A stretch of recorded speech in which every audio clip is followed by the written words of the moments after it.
Ask Fred about Dell Sidebottom. The preacher's son lived on Simpson up on that mountain. What about him, Logan? His wife kept Summer some. So Dell Sidebottom's wife kept Summer some. She left Dell in July and divorced. The preacher left the church. Wow. Okay. Fred said he doesn't know him. But that is interesting because I know a lot of people don't believe in psychics and stuff, but it just seems to keep coming up with something to do with a preacher, the church, or a church. That name sounds familiar, though. I saw Summer buried in dirt inside a building. It may have been a barn, a shed, or underfloor where there's dirt. I saw two men in some bushy area. Oh, this is a different vision. And they appeared to put her maybe in a little box down a ravine underneath what appeared to be a hollow log, but sometimes they keep in a barrel, and I'm wondering about that as well. So, really could be either one. I wish I had the photographs because I did all this work on maps to show you guys. At least we're on here. At least we're on. That's true. At least we made it. Yes. Okay. So first, so it appears from this, I would say that they temporarily buried her and then moved her. I believe this is intergenerational, and I think, by now everybody kind of knows that. So I talk about that a little bit to the police and things I saw. So in a couple other readings, I saw a brick building with white columns where Summer was brought to. So she was moved around. Like when this happened, she was moved around a little bit.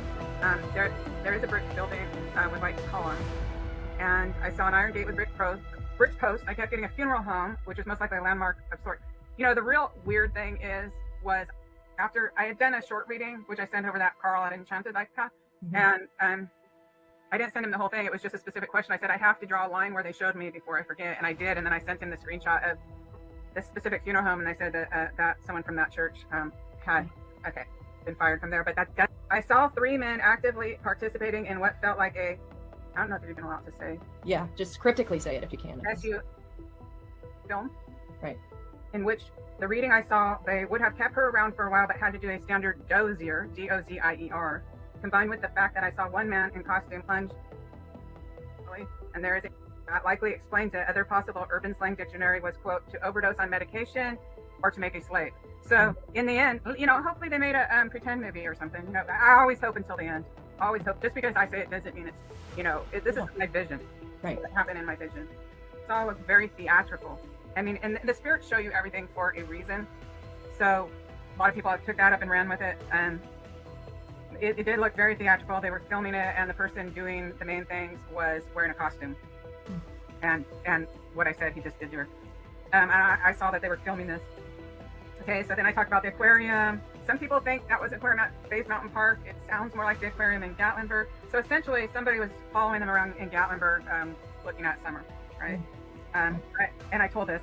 Here I contacted Don Wells. I told them that. And he had told me right a couple days, that weekend right prior to Summer's disappearance, Candace was running all over Kingsport. Apparently that same day, she also took the kids a few miles over by, when I was saying in that first reading, everything that's up is upside down and all this kind of stuff. That's Wonderworks. And so for me, what that does is it would give a date where if too much time hadn't gone by, the LA should be looking at all their surveillance to see a man that didn't interact with them really, but stayed about 20 feet away or so and was kind of following them around. It felt to me like this was a showing, like he was going to see the kid in person, see if he wanted to pay for the kid. That's what it felt like. Okay, so Wonderworks is an upside down building, and it's on Candace's TikTok videos.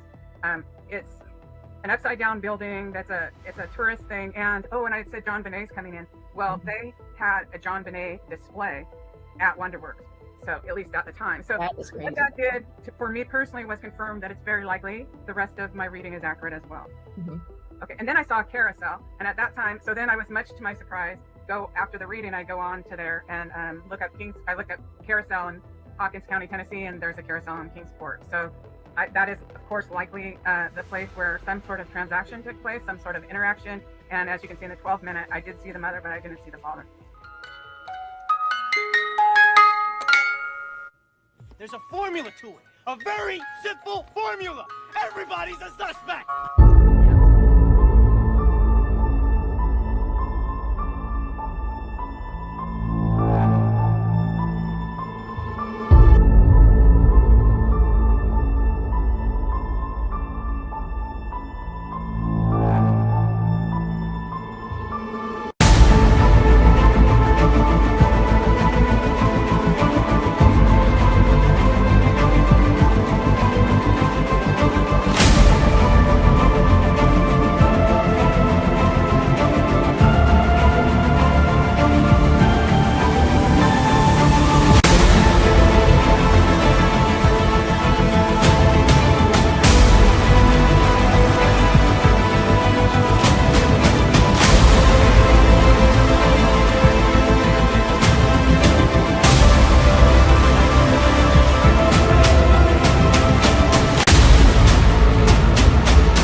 What's up, everybody? I'd like to take the time to welcome you all to the Killer Looks channel. I'm Killer. We process data together. We do our best to work through moving, changing situations, theories. Before I get started, let me throw this video from the Killer Looks channel up in the loop. Take a little bit of time to go over it. Take a little time to let y'all know how much y'all appreciate it and how unbelievable it is to myself that we hit 3K subs. We don't talk about that kind of stuff a lot on here, but it doesn't go unnoticed. The support doesn't go unnoticed. The work doesn't go unnoticed. And we'll keep doing what we think.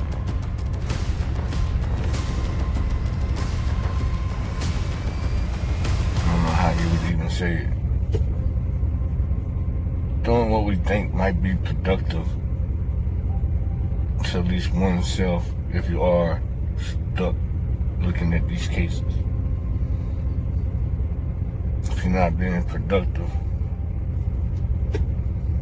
what is you doing?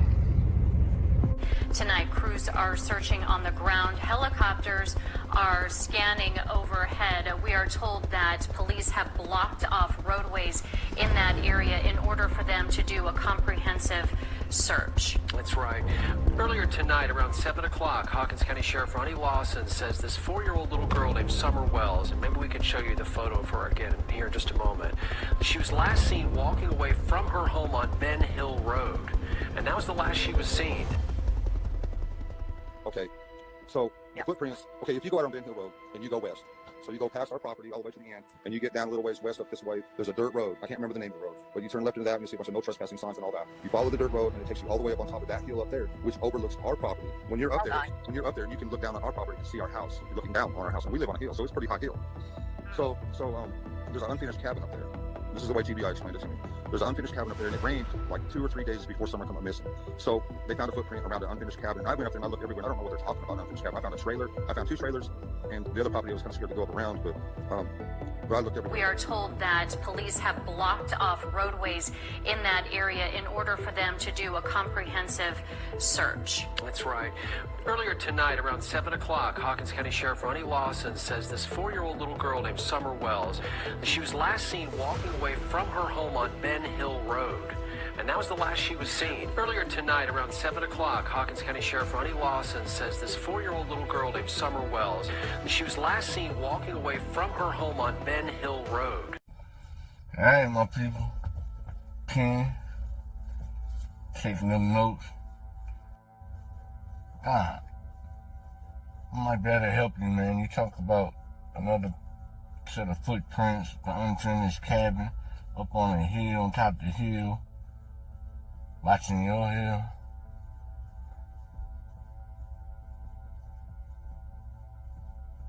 I don't know if I found what you're talking about,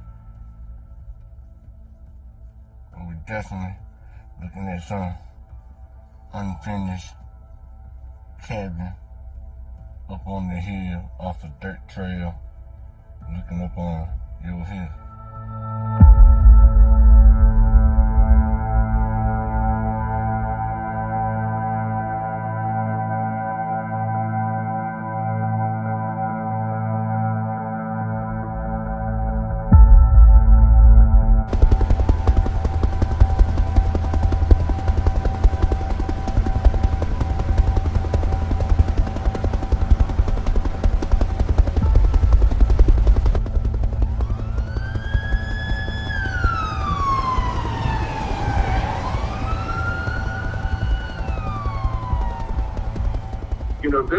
Then there was the thought that on that Saturday night that I got into town, which would have been 4 days prior after she went missing, is that somebody said that they found a footprint.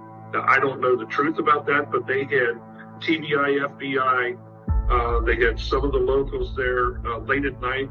I got into town about 11 o'clock, and they were still searching until about 1, 2 o'clock in the morning, from what I understand, because they went under the assumption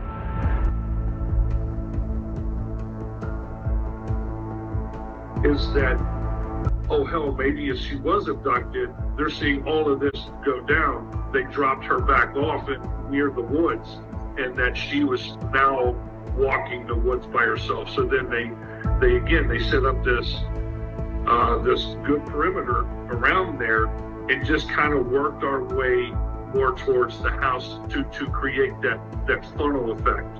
Okay. And we followed creeks. There wasn't a damn stone unturned. You need a body to be a light to this world. He wants us to be a city that's set up on a hill that cannot be hid. You have to have bodies if you're going to have a city on a hill that cannot be hid. Dust can betray you. Dust can do horrible things to you. Dust can be horrific upon the face of this earth, do unimaginable things. It can be sinful. It can be all those things. But yes, dust can also stretch out its arms on the old rugged cross and bear my sins, pay the price for my sin. Dust can spill blood that washes me from my unrighteousness.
The last thing I use is a know-it-all.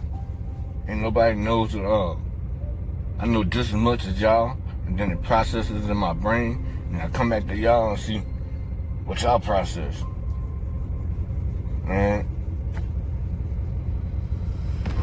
it'd be hard to, believe she's not passing. Nobody thinks she's passing. I know something different, Man, you know, y'all right. Y'all try to find some footage besides Don up there on Chimney Top Trail. No, one top, not like known footage. I can look too, but like grassy paths and hidden up there. You're not gonna find that unless you got somebody like Miss Laurel that, man, I ain't gonna lie, she pulled right into people's driveway. I don't know if Boss Lady was lost, but man, some of y'all left in comments, man, she got some cojones.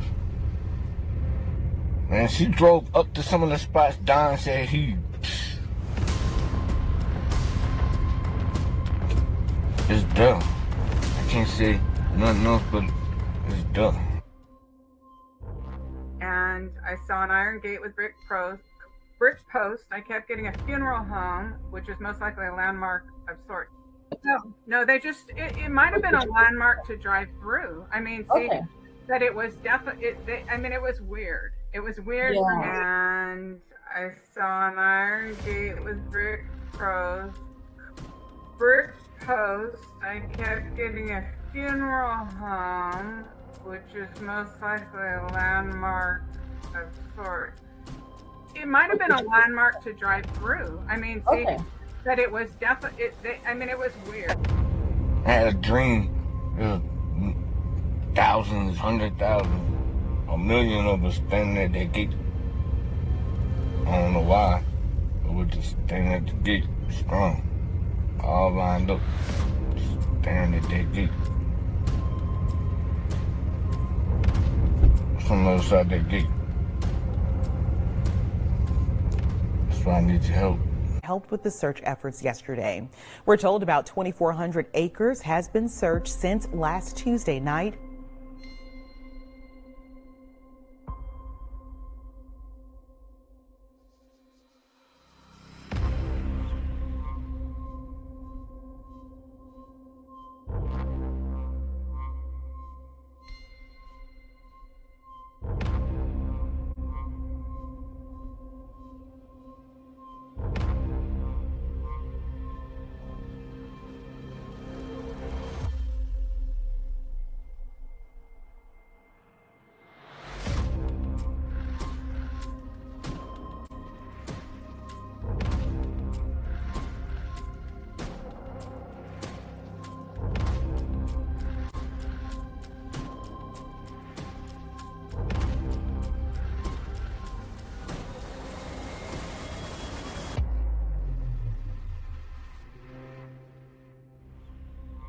And killers, videos, y'all gotta stop that shit. Even in the loop, y'all gotta stop that shit. Might be some Easter eggs or something, even killer miss. You know what I'm saying? Till we knew about all this, and Don recently said, like, unfinished cabin, dirt roads that you can't even see.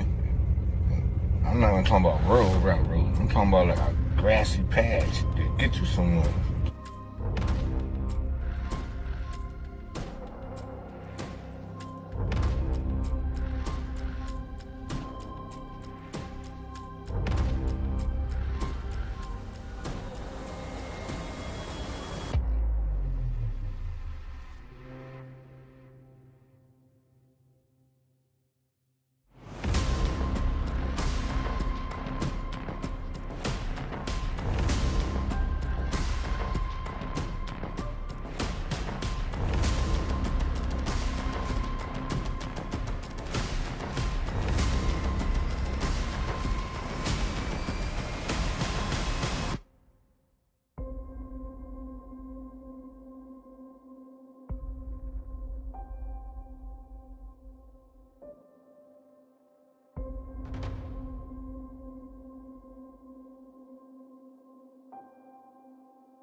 I said, a million of us standing on the other side of that gate. My brain worked that way. I don't know why. I need y'all feedback. I need to know what y'all know.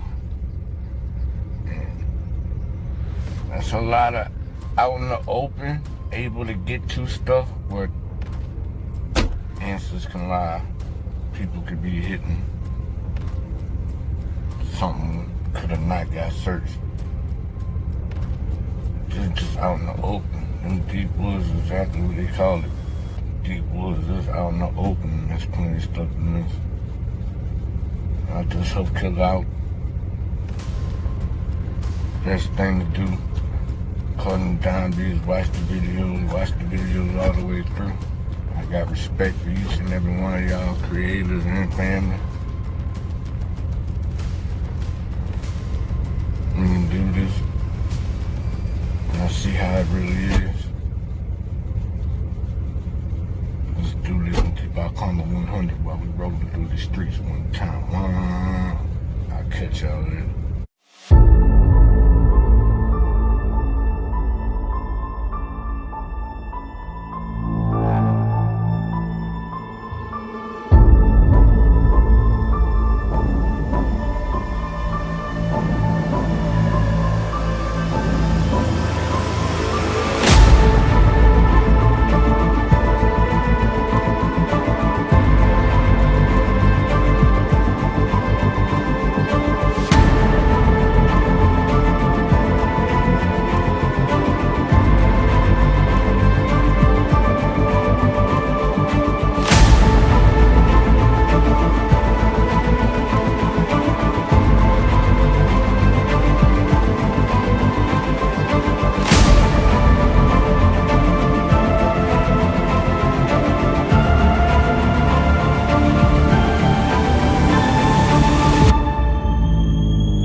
So Anita Diver goes out there to go search this pond, and they come up to the end of the road, and here's this church.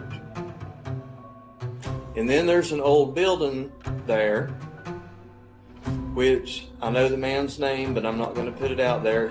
That was Glenda's, my stepmom's property. Her brothers work for a place, and there's 3 of them on this property. They gave them to him, and he took them. Who's he? Archie, yeah. Because we're wondering if he's the guy that gave Frank the alibi, because when Nita Diver got up there, Frank Light came out of that trailer that was sitting up behind the church, drunk, raising hell, telling them to all fuck off and get the fuck out of there. And Nita Diver called Cam and was like, hell, you didn't tell me fucking Frank Light was going to be up here. So what we're figuring is that guy that Frank was up there getting drunk with, right up the road from where Frank's supposed to be, if he was up there getting drunk with that guy, and that guy is the one that gave Frank the alibi for cleaning out a fence row behind this church where his trailer is. Because wouldn't that just be convenient for a drinking buddy to give you an alibi? Damn, killer. It's so good. Summer Wells was just 5 years old when she vanished from her home in rural Hawkins County, Tennessee on June 15, 2021. Her family said she was last seen at home before she just disappeared. That was the story. But as investigators and true seekers began to dig deeper, they found themselves in a web of odd behavior, conflicting stories, and an overwhelming number of people connected to the case who were all somehow intertwined. To understand this case, you have to understand the people around it. Don Wells, Summer's father, is the most suspicious character of all in this case. He said he was at work the day she disappeared, but everyone around the Wells says he was at home. Candace Bly, Summer's mother, was the last known adult with her. Her friend Marlena was allegedly present the same day and is reported to have let her daughter stay multiple nights with Summer at her home just days before she went missing. Hunter, a teenage boy who was with them earlier that day, gave an unsettling interview recounting strange events. His mother, Allie, who is no longer living, another old friend of Candace's, said Hunter was never the same after he returned home from his trip with Candace and Summer that day.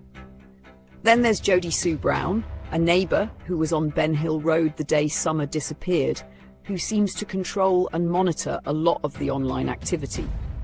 Andy Bernard, Jody's ex, made public statements pointing fingers and denying his presence on Ben Hill Road that day.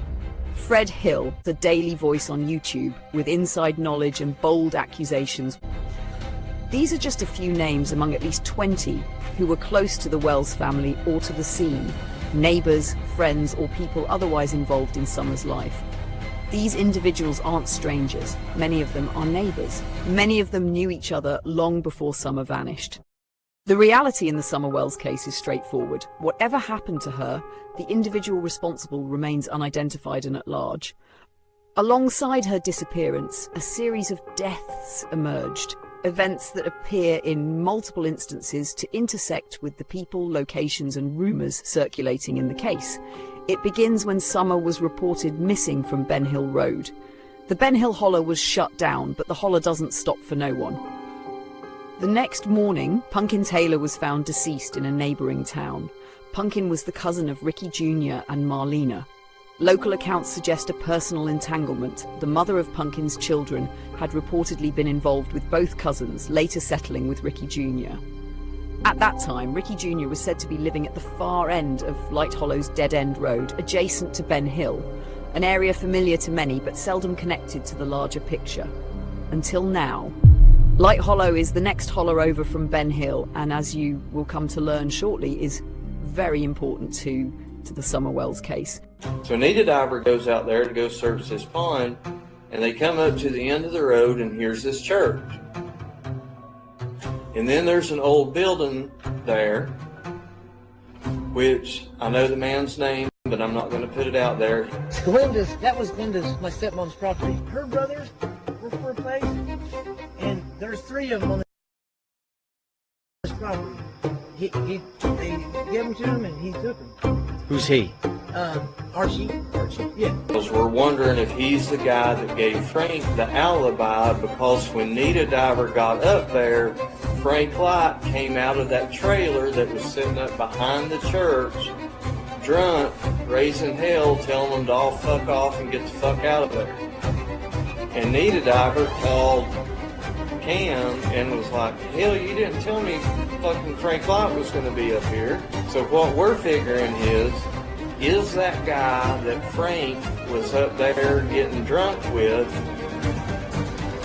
right up the road from where Frank's supposed to be, if he was up there getting drunk with that guy, and that guy is the one that gave Frank the alibi for cleaning out a fence row behind this church where his trailer is.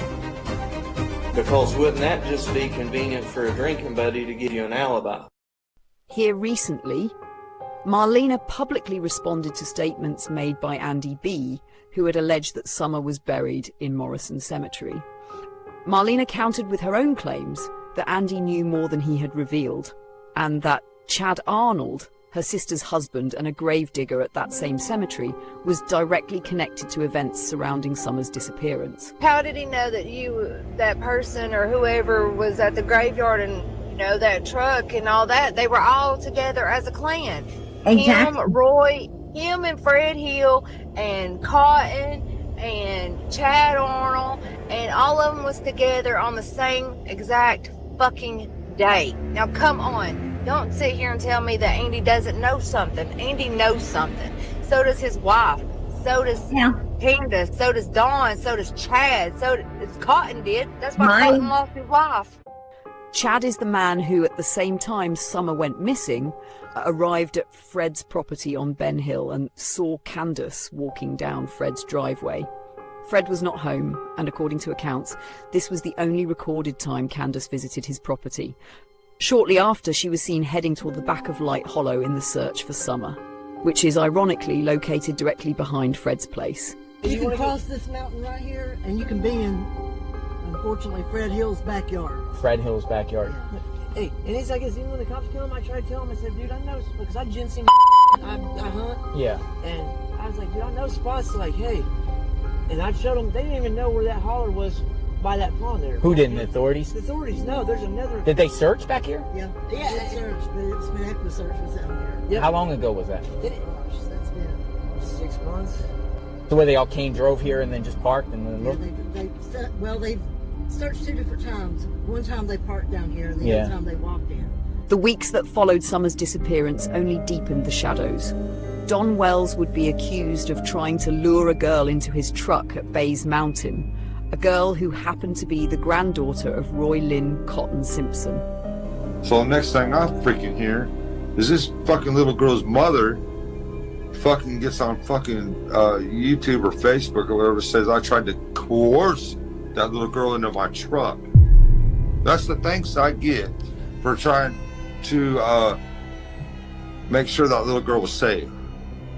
The fucking little girl's fucking bitch mother fucking spread the word that I was trying to coerce that little girl into my truck or some bullshit. And say what a coincidence is where Cotton is right here, where Cotton's vehicle was found right there, where his body was found right here.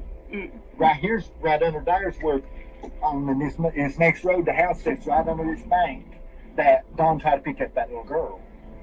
See what I'm trying to say? It's all right here in one little circle. Cotton's name would come to carry its own gravity in this story. He and a relative, Marvin, were both seen drifting in and out of Ben Hill on the day Summer disappeared. More than a year later, Cotton would be found dead at the back edge of his property. Bays Mountain terrain he knew better than most, threaded with caves, waterfalls, and drops steep enough to swallow the truth whole. Cotton wasn't always this way, we are told. He was once a well-rounded man, once a park employee and avid outdoorsman. He even worked as a janitor at a local school. Later in life, he slid into meth production, violence, and a paranoia that even his own family couldn't navigate. Diagnosed as clinically insane, scarred by traumatic brain injuries, he cycled through state hospitals and jail cells, protective orders from his own sister, Brenda Wallen, just 5 days before he died. That order was dismissed the very day his body was found. No autopsy was made public, no press statement from authorities, only a quiet obituary. In the aftermath, the arrests began to fall like dominoes. Weeks later, Ricky Jr., Punkin's ex and Cotton's brother-in-law, was picked up on gun and drug charges. That same day, Dudley Ajan, Don's former co-worker and someone he had just gotten into it with the day before Summer went missing, was also arrested on near-identical charges. Not long after, Fred Hill himself was hit with drug charges and given a polygraph exam. He insisted it wasn't about Summer, but about Cotton's death, and about something Cotton told him before the end. Fred Hill was arrested yesterday. So custody status date as of June 13th, 4 p.m. Eastern. So he was booked in at 4:41 p.m. Eastern, Hawkins County Jail. That's his mugshot. Today marks 2 years since a little girl in Tennessee vanished from her rural home. Her name is Summer Wells. Sheriff declined an interview in the case. He did email us, though, saying he expects an update on the case in the near future. He expects an update on the case in the near future. Hey. Okay, cool. They had me on suicide watch because of what I was telling you the other night. Yeah, what happened? They took and choked me out in a cell. They was trying to move some dope, get, I don't know, something that had moved out of the cell or something other, and about done me in. I think they may have found her. You think they may have found her? Because he wouldn't straight up answer me. And I asked him if she was in the cave. In the cave? You think, is that where you were thinking she was? Yes. Oh, I thought you were saying she was off a cliff. She is underwater. So you think that they may have found her, really? Because they wouldn't answer. They would just say that they found the cave. They found the cave? Yeah. So, okay, once again... When I asked them, yeah? they found the cave. So when you asked if they found Summer, they want to answer you? No. They avoided the question? Yes, so if I that they did. They're wanting to give me. Oh, are you going to take it? Not yet. Are you going to? Yes, I know my club. You said yes? Okay, awesome. So, okay, when did you find... when? That's what makes me think of him. That's what makes you think they found her? Yes. To clear me from it. Oh, to clear you? Wow. So can you tell me, when did you find out, or have you known this information for a long time and just kept it to yourself? Well, no, I'm not. Huh? I've not known it that long. You haven't known it that long? No. Okay. This man just got out of jail not. He just got out of jail? Yeah, and he took something. And told me Before he passed away? Well, they found him dead in the cave. So you've known since at least February then, right? Yeah. Nobody has posted the lie detector results. Not the final reading. No, they haven't been. That was just a pre-test or pre. That was before the reading was even done. That's why it said no opinion. There was nothing about any type of deception anywhere. Because that day she said she was wanting my address and stuff to send that copy that she done that day, but she done told me what it would say. She said, but it's going to say suspect because they're going to look. That's just what it says on the form. Like, said I'd have to send my guess. I don't know. And request it to the I'd have to see it.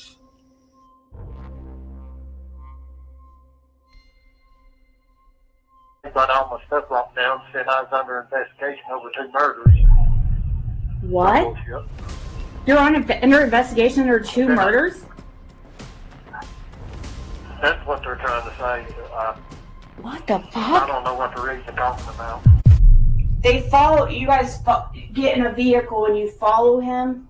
Yeah, to the top of Mountain View. To the top of Mountain View. That's where I turned around. Was at the top of Mountain You guys View. were in the same vehicle, you and Marvin. Yeah.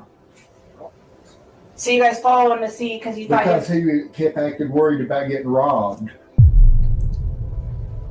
for some reason. That's what we was more concerned about at the time because he kept letting on like with all that money on him and stuff, he was worried about getting robbed. He was wanting to get back home.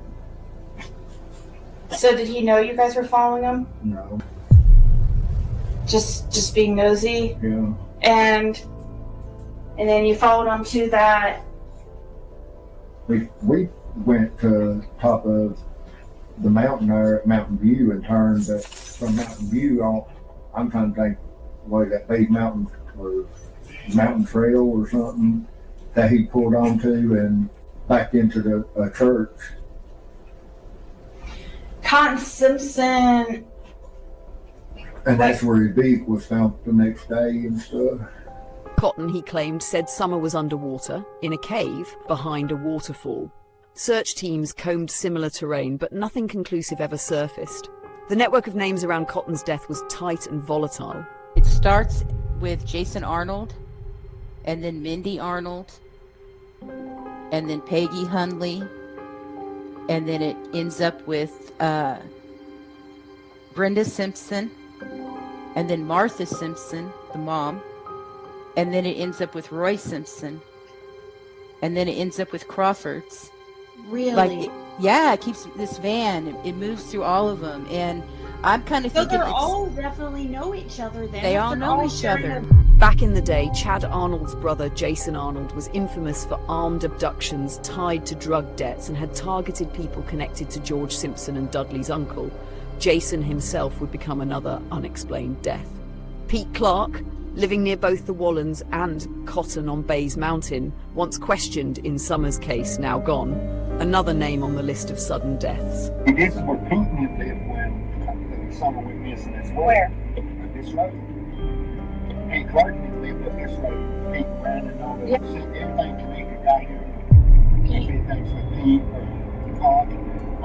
Pete and Clark would run around and get each other with this. Pete also lived at the back of Light Hollow with his partner, Glenda, Cotton Simpson's ex-wife and now Brandon's stepmom. Glenda and her brother live at the dead end of Light Hollow, and their dad built the church in the back of the woods. It was said that Glenda and Pete had become obsessed with the Summer Wells case, even bringing Pete, who was questioned by TBI, often to tears when speaking about it. Right over here is the pond, and right across this is where they live, dude. Oh, they live right over there. Yeah, like this. You know, Hi. It's Look. a different house. I don't remember you from YouTube. Oh, okay, yeah, so I'm looking for Summer. Yes. Looking for Summer, looking like I just came down this road because I saw it like a mile away from their road. Yeah, yeah. Hey, you can cross this mountain right here, and you can be in, unfortunately, Fred Hill's backyard. Fred Hill's backyard. Yeah, my stepmom. Yeah. Stepmom. Yeah, she said she saw me on YouTube. Yep. My mom, even me, like, you know what I mean? That one cried. I wasn't living right here, but I come and visit my stepmom. What was she saying about it? Like, blowing away all of us, really. you know how many people care for Summer out there? Dude, hey, look, my mom is obsessed with watching this shit on YouTube and everything, and it makes me cry. And you guys are local. Yes, hey, nobody comes and talks to us, dude. They don't even know about these whole. Dude, that is exactly what I said at the beginning because I was filming down this road. What's this road called? Light Holler. And I was like, I haven't heard anyone search Light Holler. Glenda and the back of Light Hollow was tied to almost every death surrounding the Summer Wells case. Glenda was tied to so many players in the Summer Wells case. She was even rumoured to be connected to Allison, Candace's ex-best friend and Hunter's mother, who also suddenly passed away. Glenda is also rumoured to be working with certain YouTube creators offering information or narrative. It was Pete's son, Brandon, who took YouTuber JLR through the property, pointing out the lay of the land, naming most of these names. I still look for it. Every time I'm out here, dude, I look for anything. So what are you looking for, like clothing? Anything, yeah. I got a blanket right here, and I showed you the best things I left it there. So, dude, I had, me and my girlfriend, we ginseng hunt, and I had a little spot on the path. My cousin and I dirt bike. Him and his buddy and me are the only ones that come back here. You see what I'm saying? And there's another guy that patrols it. Why is that porta potty here? Dude, her brother works for a place, And there's 3 of them on this property. They gave them to him and he took them. Who's he? Archie. Archie. Yeah. I know Chad Arnold and Billy. I know Bill. We call him Wild Bill. Fred Hill. I've known him since I moved down here. Acquaintance. I don't talk to him that much anymore. You know what I mean? We had a little bit of falling out on some trading shit. But I know this. He ain't child molester. He ain't kids. Yeah, it's good to know. Look, he might be back in the sticks, secluded, and come up with his own wild theories, like everybody's entitled to, but, nah, he didn't do nothing with no baby. And if you listen to him, he probably's onto something, you know what I mean? He knows these woods. See, this is their property, I think. This is that creek, you know what I mean? Like Yeah. I said.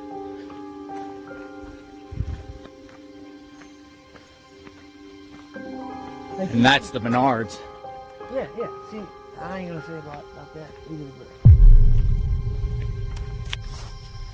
there's certain people, there's normal people, there's law enforcement, you know what I mean? Some of these people are very, hey, you know, they might have a hot plan or make a little liquor or something, and so we ain't on the same teams, you see what I'm saying? Yeah. But when it comes to this little girl, I don't give a dude. In the recent arrest of Chad Arnold and Ricky Jr., one has to speculate, are they now being questioned? Chad Arnold's court date keeps getting delayed, oddly, and Ricky Jr. was picked up on a case that lists the offence date as just weeks after Summer went missing. It has been reopened. Something we have heard before. And your arrest has nothing to do with Summer, does it? No. My case ain't got nothing to do with something. But it was just weird timing, you know, because it was like... Well, see, they got to come up, when they start an investigation like that, in 2 years, they've got to close it and reopen. And where they closed her case, they reopened it again, it opened my case. Oh, the Summer Wells case? It was closed and reopened, is that what you're saying? I said, where they 2 years was up on Summer, they had to close it and reopen it. Oh. To get a new start, it started back new again. Do they do that every 2 years or something? Well, where they had dropped hers, and it made mine pop up, that's why they grabbed mine right off the shelf real quick. Now that the smoke is settling, we can see past the things that may be more irrelevant than once believed. The law doesn't seem interested in Fred nor Andy. Unless concrete leads come up that we can sort of verify the direction it's headed, we're just accepting concrete leads, and your name has not come up. Okay. Well, That, and I wouldn't put too much faith in what Fred Hill is saying. Andy Bernard was on that road that day, and nobody was questioning him. And he says he was at work all day. Both us, TBI, and FBI have questioned him several times concerning that. Yes, he was on the road probably. Fred Hill. Been talking to the TBI.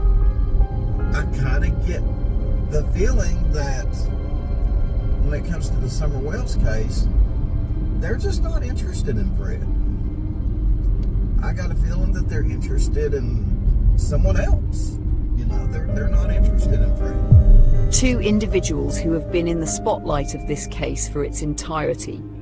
They are now both willing to take a polygraph exam in regards to the disappearance of Summer Wells. Yeah, I'd be more than glad to take one on someone. You really would? So, because they would, so I looked it up for like, it's like around $1,500. We would get 3 questions. Obviously, your wife gets one of the questions. Uh-oh. Will you do it? Yes. All right, I'm going to make it happen, y'all. You heard it here. Yeah, spread this around, and all the haters that are saying he'd never do it. You know what? I can pay for it. Yeah, I will, there's Andy. Same deal goes out to you, Andy. I will make that happen. An agreement almost too good to be true. So what do you make of all the recent connections? Should we go deeper? Brenda, okay, so Brenda is my dad's sister, or was my dad's. I don't know if she passed away or not. In Warsaw, Indiana, next to Ziggy or near her. Oh, God. Fuck. She lives next to Ziggy.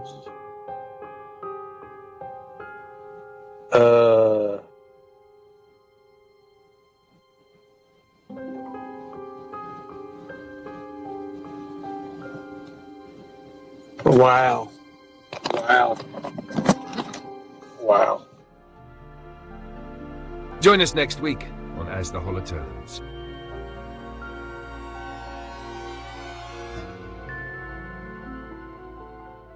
Clock in.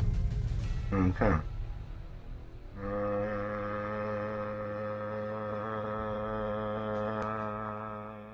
Scooby fucking Doo. If not for those pesky meddling kids. Back to what I do. Catfish, Billy, baby, hello, how are you? You're about 9 rappers like a power line, fell into a swimming pool. I think I got the whole crew. Ooh, let me know what y'all wanna do. I bought a 30 pack of Creek water, baby boo. Not a 99, not a 99.99, not mine. I got 100 proof. They're gonna be sorry they were ever born. Who? All of them. Been carving at this marble stone like Michelangelo since I was like 10 years old, and I was almost at the end of my wits when I saw my truth unfold. I was 25 years old, had that quarter century glow.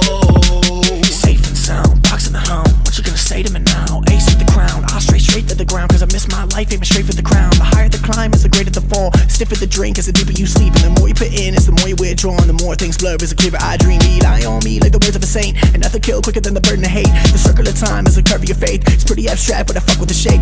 Loch Ness monster horns in a cave, flames of fury in the devil's face. And once you've conquered all that credulous race, the world ends cause you were forming its late. You're safe and sound, fox in the hell. What you gonna say to me now? Ace with the crown, I straight to the ground, cause I missed my life aiming straight for the crown. I was in a hurry, skip the journey, let life slip by, aiming straight for the crown.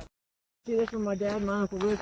Look, at any time, you just tell him who you are and that you talked to Brandon and that you want, he said, just check in, and you pretty sure that, hey, no questions asked. If it's over the little girl, you guys can, anybody can look, anybody can, you know what I mean? Damn, killer. It's so good.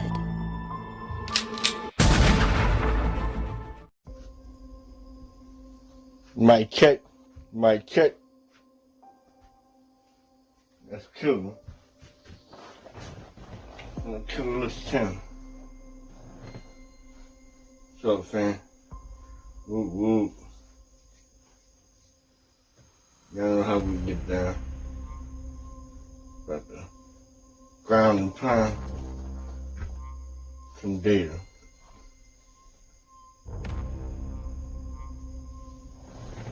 Y'all join me. Summer Wells went missing from the Ben Hill Road area of Rogersville, Tennessee on June 15, 2021. For the last 3 years, they have seen some crazy things in that area. Here on YouTube.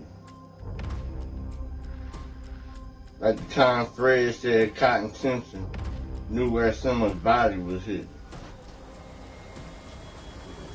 Oh, the Summer Wells case? It was... And they more likely found her. Fred Hill was arrested for running a meth house, but he's on this jailhouse call talking about Summer Wells and where her body can be found. The other person that you... No, it was Cotton Simpson. And he implicates this guy named Cotton Simpson, who's dead. It's something I just found out myself that I was questioned about, and I'm trying to go to a cave. There's a hidden department in behind it. Where they're trying to say her body is. But they know I ain't got nothing to do with it either. As far as the case, I mean, I'm 100% clear. Cotton Simpson was said to be on Ben Hill the day someone went missing. A couple of weeks ago, Killer released a video called Summer Wells Connection Pumpkin, using a criminal intelligence link analysis, which I personally love doing. To which Ziggy, a content creator who married Fred Hill, played Killer's video and did some commentary on it. In this video, Killer spoke about how Wild Bill had stabbed his neighbor to death.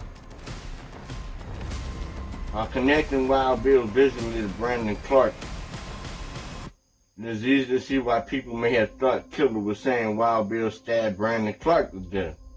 That's not true. Wild Bill stabbed his neighbor to death, an unknown individual. But because of Brandon mentioning Wild Bill, I connected the two visually in the link analysis. I see why you said that, because he said he stabbed his neighbor to death, and then he put jail Brandon right here. I see what.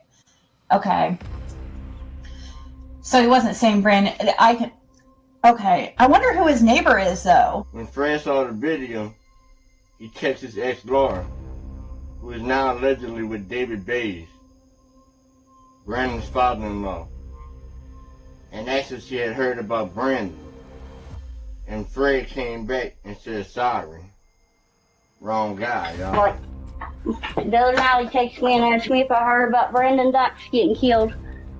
Not Brandon Dykes, it's Brandon Clark. And before I seen the message, he later on texted me back and said, sorry, it was wrong one. It wasn't who I thought it was. And he's like, sorry, didn't mean to scare you, but... Right. And who is Brandon? He is, it's Pete Clark's son, not very important. Does he come up on Ben Hill Road? Actually, that's one that was bumped into the TBI crosshairs with Pete Clark over this case. This mistake in Killer's editing has seemed to start a whole catalyst in the Summer Wells case. Because now that Brandon has been brought back up, Laura has also brought up an important fact that was never discussed in the Summer Wells case before. Brandon's dad, Pete, was on the hill that day as well as Cotton Simpson. Quick question. Is there a serial killer in the Beach Creek area? Because the moment we start to figure some stuff out, boom, bodies hit the floor. What is so secret in them hollers that everyone on Ben Hill is scared to talk about? Who is Pete? I repeat, who is Pete, y'all? And why haven't we heard of him until now? Just like Cotton, Pete's no longer living. And it said he was unalived in January of this year, but actually Brandon spoke about Pete often in his search with J.R.R. Me and my dad tried to find from Fred to over here and David's from over here, there to here, and I never found it. Me and my dad, we try to go from David's and Fred, and we come out on this road, I think. This is just a private lane. I know this lane. I walked down this lane with my dad. We went from David's trying to go to my Uncle Trey's. Yeah. When we come out, see, this is my dad and my Uncle Rick.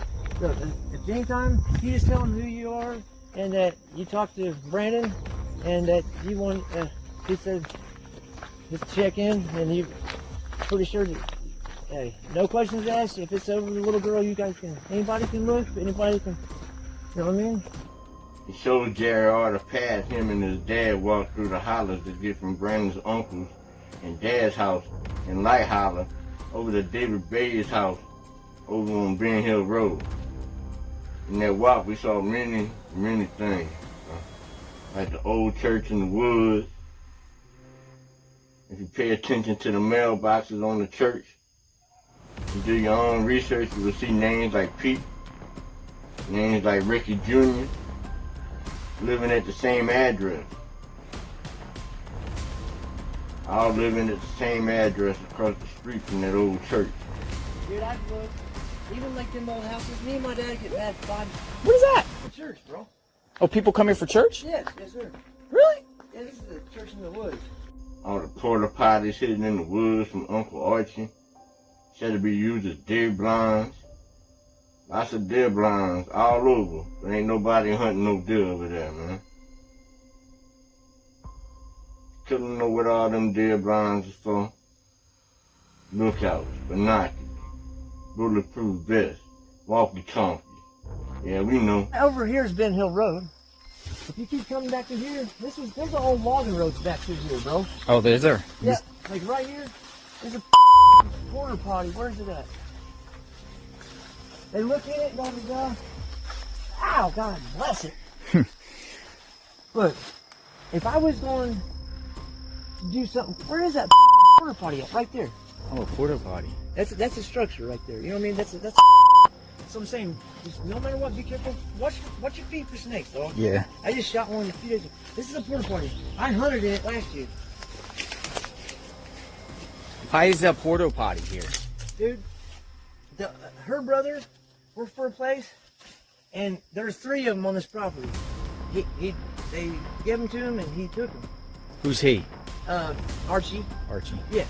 This is like 10 years ago. You know what I mean? Like, what were they building back here, or they just put porta potties back here? no, he got to take them home for free. Oh, So okay. he used them as hunting blinds, and like over at our pond over there, there's one over there, and that's for people, they camp and da da da da. Maybe there was a highly skilled nuclear worker in the woods named Pete. Uncle Cooker and Uncle Blue Ice. So, I forgot Us was coming out for us. Yeah. Y'all the real Breaking Bad, huh? All the legend killers just going over the data that he can pull.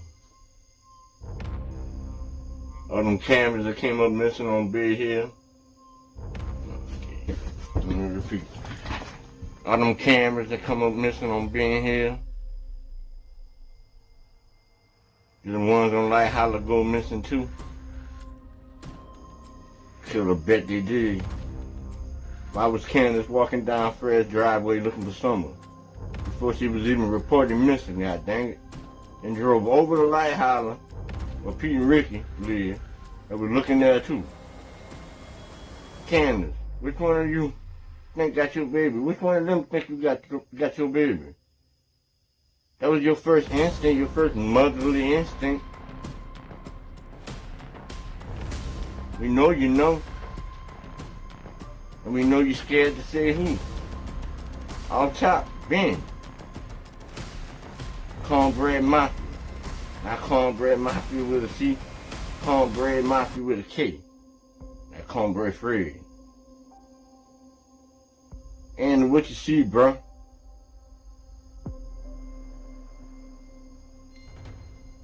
Andy. What you see, bruh? You seen what you told your daughter? You seen it, didn't you? It made you watch. Jody been knowing what's going on in them woods. She tried telling you about them meetings. Everybody thought you was crazy, didn't they, Jody? I liked you. Tried to tell him. At the Sacred Circle Brandon J.R. Law walked up on, or walking the path Pete and Brandon used to take to get from Ben Hill to Light Holler. You saw what they were into in them woods, didn't you, Jody? As long as you can keep up in the fucking woods, stay quiet, and like, not be a baby. So, if anybody wants to join me, can wash off real quick. You know, no perfumes, no lights. As long as you can keep up in the woods in the fucking dark, you're more than welcome to come. Brandon said Pete ran them woods, in them hollers. They walked them lanes plenty of time. Pete also lived on the backside of the holler on Bays Mountain. Cotton lived on the front side of the house. The Wildens lived in the middle. You remember the Wildens? They married in the Cotton side. And also was the ones busted Ricky Jr. recently, which is interesting. Because Ronnie Lawson said there would be moving in some of Wells' case last year. And all of a sudden, all at the same time, Brad Hill gets busted, Ricky Hill and his lady, Wildens. Right well, one of them Wildens held that with Dudley Uncle, held them people hostage. Over some, you ain't paying me my money, from 3 days work, some drugs. All while in jail, Fred's questioning the murder investigation of Cotton. But Fred told us later on he's been investigating 2 murders.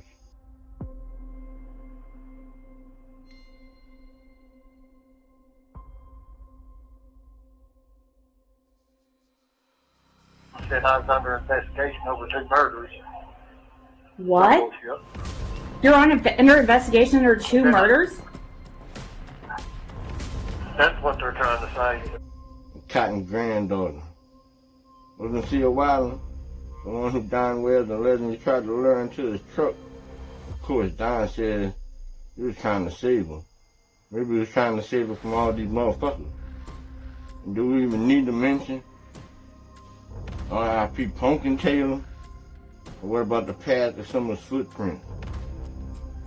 I always thought it was weird how the path didn't go through the Wells homestead, but guess where it do go? Man, the data don't lie. I also hear Pete figure out how to steal the Subaru around 2020. Is that where y'all car came from, Don? We always did suspect the Subaru with some form of payment. Y'all killer guys with more questions now. Wait till y'all see the updated link analysis I got cooking. After all this information started leaking, it points in certain directions that you cannot unsee, motherfuckers. And things that have made 0 sense in the last year or 2 are starting to make a lot of sense now. Keep an eye out for that data soon, and as always, any data you may have on the subject, always leave any data below in the comments. Killer encourages all of you to do your own research, join the team. The Killer has an open door policy. Anyone is welcome to use or stream this video for educational purposes and awareness. Killer only asks leave any processed data you may have in the comment section so I can use that motherfucking shit too. Y'all know Killer motto. We don't die. We multiply. We're stronger working together. One time. Man, chill out.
There's a formula to it. A very simple formula. Everybody's a suspect. So Andy said it wasn't me. Fred saw it was my uncle I had watching out for. Jackie driving down Ben Hill the whole day, hypervigilant. So he had supposedly. So he told you that he had his uncle driving up and down the road watching for freaking Jackie Dobbs. That's interesting, because if that were true, why hasn't he said that? Why wouldn't he have told everybody that? You know what I mean? Why does there seem to be all these different stories? Damn, killer. It's so good.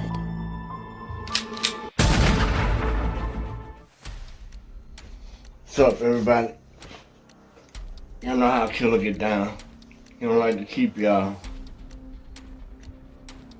long in class. This Killer, welcome to the Killer List channel. Thanks for joining me in regular school with ground and pound from David. Killer recently had a request to go over a certain subject in the Summer Wells case. Uncle Blue Eyes, and who or what that means to Killer. Anything you hear Killer ever speak about is theory and speculation. Killer pays attention to what people in cases say and do. And Killer does his own research to make his own connections and take a look at things. There was a time when Green Eyes had mentioned of Andy's uncle. Killer later heard Jody talk about his uncle too, and recently heard Andy speak about going to his uncle's house on Ben Hill. And that's what he was doing on June 14 when he said he was in the holler, messing with Jackie Dobbs. Killer doesn't think Andy had anything to do with Summer's disappearance. However, Killer do think Andy may have heard or saw some things in the rumbling. But that's just my opinion. It doesn't mean that man actually saw the things he said. I had her crying in tears. I mean, just like in a ball, because for like fucking 5 minutes just wouldn't lay off. And it was Summer's dead body's laying there, and who gives a fuck about it, and this and blah blah, and she's dead. I mean, right, I mean, just the grossest. Man, the Killer believes there's some truth in every little lie, including what Jody said. Uncle Blue Eyes to me might very well be Andy's uncle. Again, this is only Killer's opinion. Let me explain why I think this. Let's start from the beginning. Before Summer Wells was reported missing, days, weeks, maybe even months before Summer vanished, Jody, Summer's neighbor, was talking crazy about her mother-in-law. At the time, selling a piece of that land they lived on. On these Facebook Lives in which content creators screen recorded later on after Summer, because it just seemed so odd and close to the time of the vanished. $7,000 to try to build a $500,000 house on that piece that I hope falls off the goddamn bank. I hope her greed eats her and everybody else. Had she taken my offer, which was stupid enough to move into fucking Beach Creek in somebody else's fucking yard, because they know they can die. Somebody needs to maybe whisper that for the first time in history of Beach Creek, people are tired of out-of-fucking staters. When Jackie Dobbs, who bought the land Jody was tripping about, arrived on June 14, 2021 to check it out, all hell broke loose in the holler that day. Dobbs spoke about Andy and his crew charging him up. Said there was a big commotion on a party on 110 Ben Hill, and also spoke about Don looked like he was extremely down. A man with a million-mile stare, he said. Dobbs claims he was ran off the property and was in fear for his well-being. So much so he has yet to return to the land bought and still owned. About 15 minutes later, here comes Jody and Andy Sue just raising sand. Andy and Jody Sue are raising hell on me.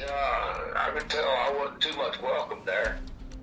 Months went by and Dobbs gets his own YouTube channel. He starts releasing all these videos about his dogs. And also these stray dogs he called Green Eyes and Blue Eyes. Killer thought he was saying blue eyes, as in eyes, like green eyes but blue eyes. So the dog did have green and blue eyes. I'll call him Green Eyes. He's a okay fella. Come here, Elvis. Hey, Green Eyes, Blue Eyes, whatever you are. So as if this shit wasn't confusing enough, later Killer found out through video titles and other hints, he was indeed saying blue ice. Ices in frozen water. Dobbs would make videos sitting in his garage and strumming his guitar. He'd tell stories how these dogs, who again he named Green Eyes and Blue Eyes, they were good old boys who often got in trouble.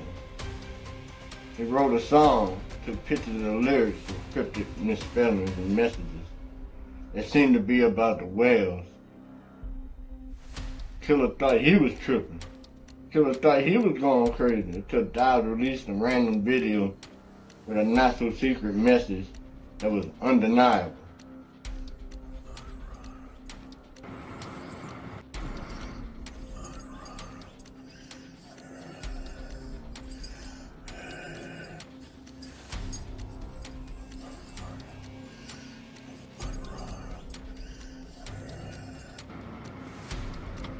I am spooked! This fool said murderer! Dobbs was absolutely trying to tell us something, in my own opinion. His words send chills down Killer's spine still to this day. It was said that Dobbs was cleared, although Killer cannot confirm that information. What is obvious to me is that Dobbs seemed shook, scared to talk. Killer started piecing together all the stones and stories he threw and clues he laid.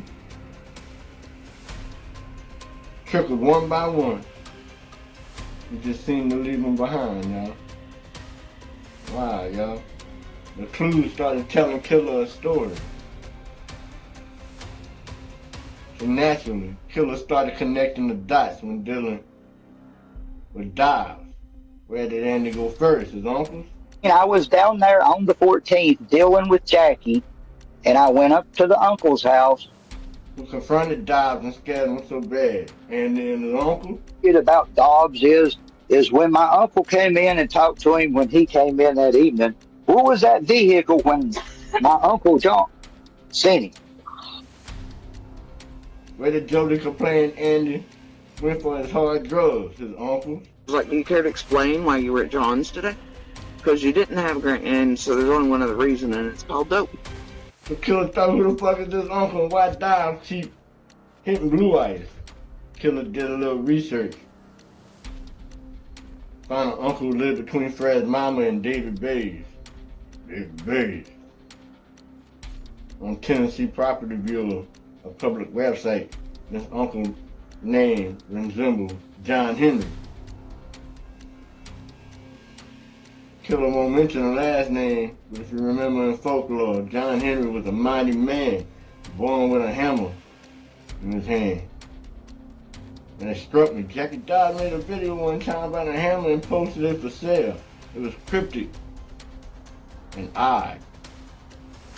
Once again, it also tied to the song Jackie wrote later on. Killer heard about Don talking to a man named Hammer in jail, and this man made threats out to Jody. Who else was threatening Jody? Green Eyes. And it all started coming together. Green Eye made claims about Andy's uncle.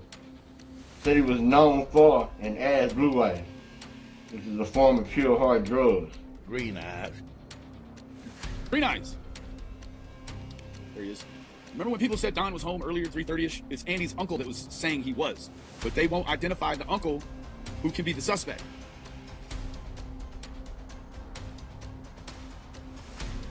And it all started coming together.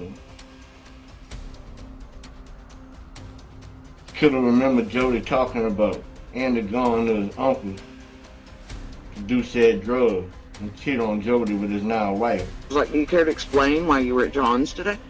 Because you didn't have a grant, and so there's only one other reason, and it's called dope. He goes, didn't go. I call bullshit. Knew better.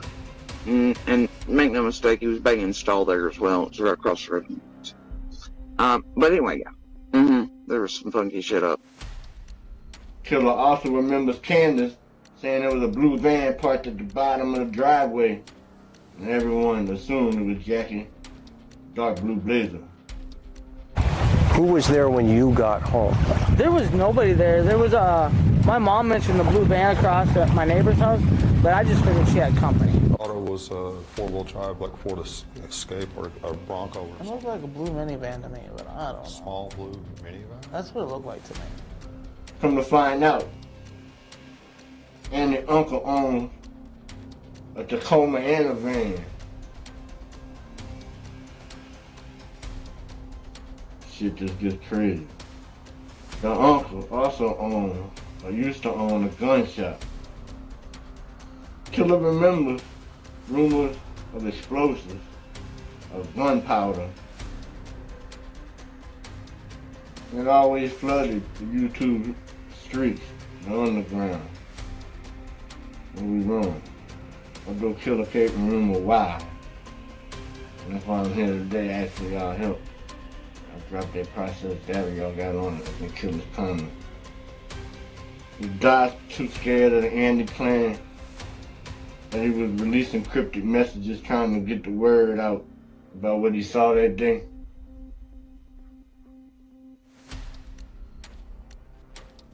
Was he telling these stories, crying out the green eyes and looking the blue ice? So that's what. So you're saying Fred saw Andy's B's car, but John was driving it. Fred, what do you think about that theory? I don't know though, because those pictures, they showed him they have surveillance though.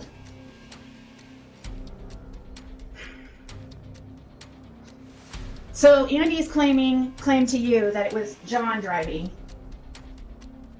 So he had supposedly, so he told you that he had his uncle driving up and down the road watching for freaking Jackie Dobbs. He had to work, so what did he drive to work then?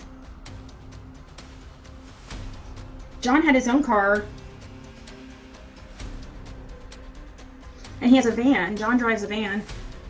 Hey, you trying to tell me that it's a man in a blue van patrolling the area of Beach Creek and Ben Hill looking for Jackie Dobbs, and some kind of way he misses what happens to the little girl? This could all be considered conspiracy. And the other half of the coin could all be considered very real. And you decide. Let me know down below. Time to go to work. Clock in, clock in. One time. Love y'all.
There's a formula to it.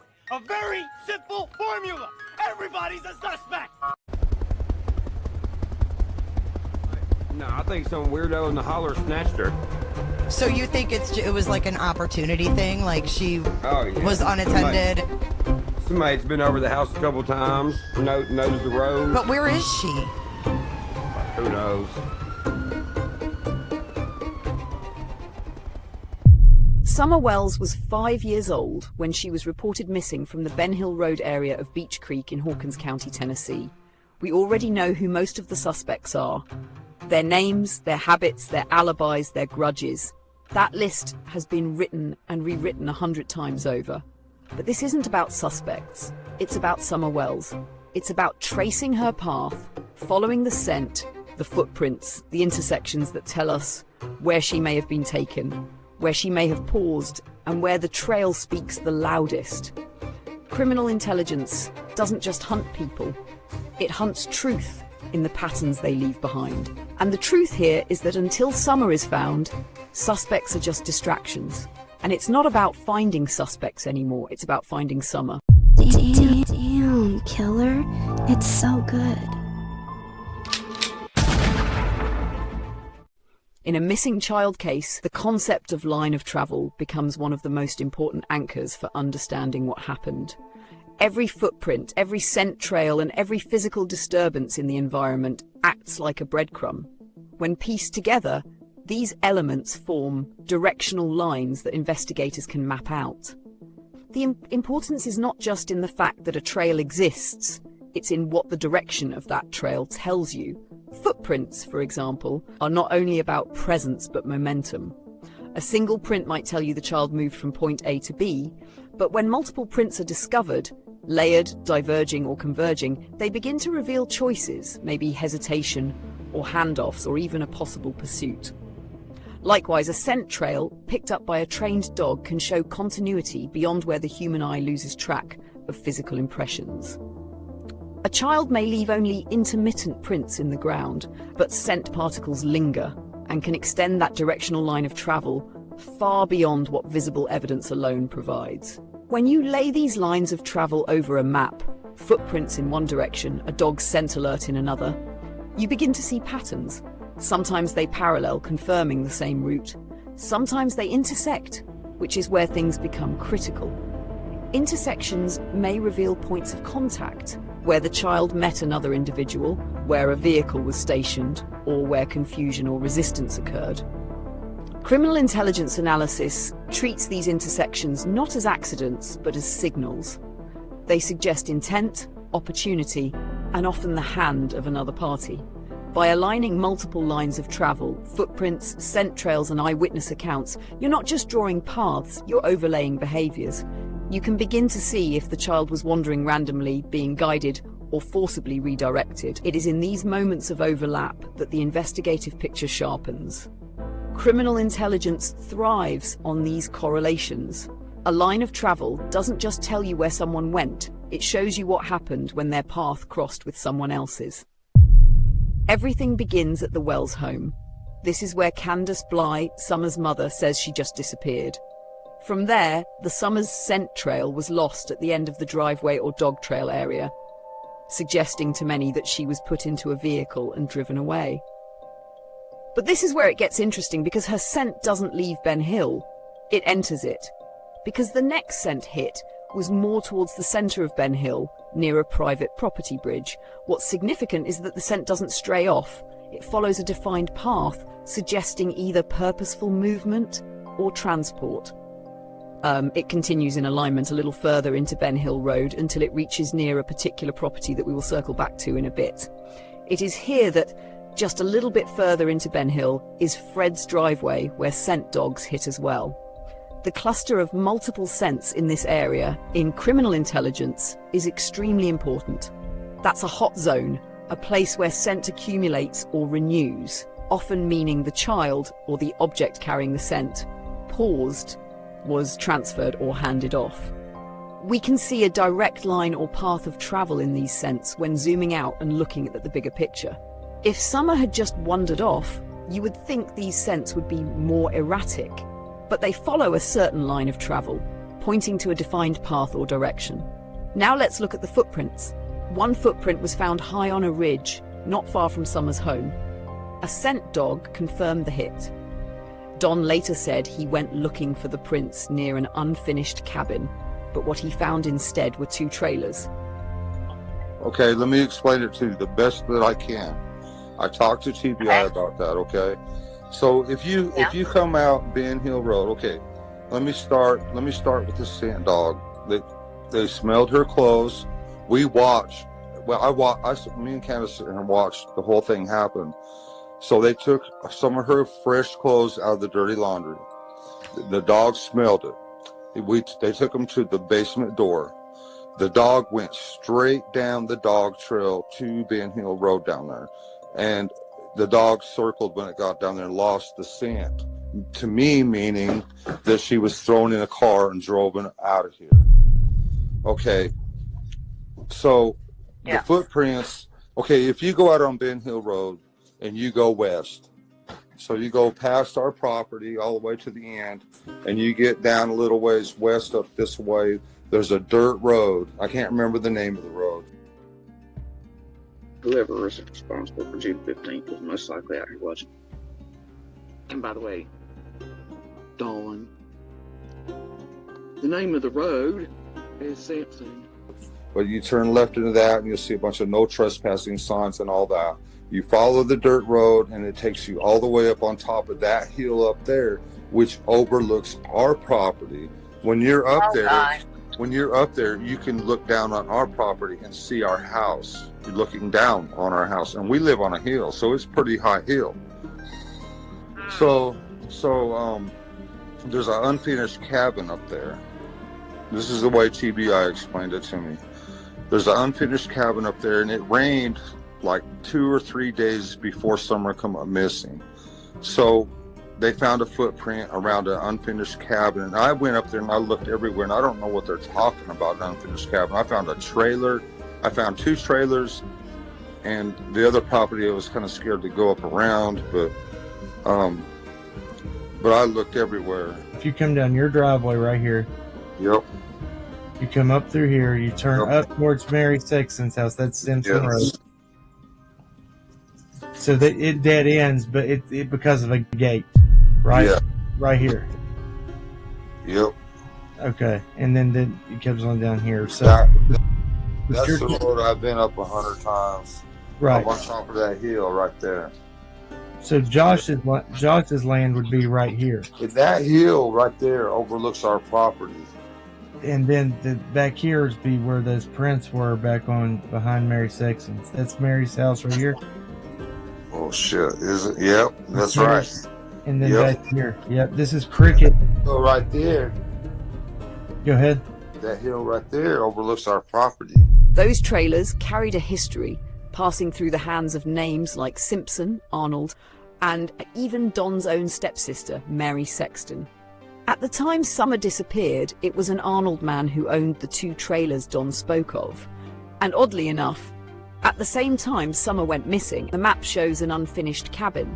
It also shows what seems to be a dark blue truck with tinted windows at the 2 trailers.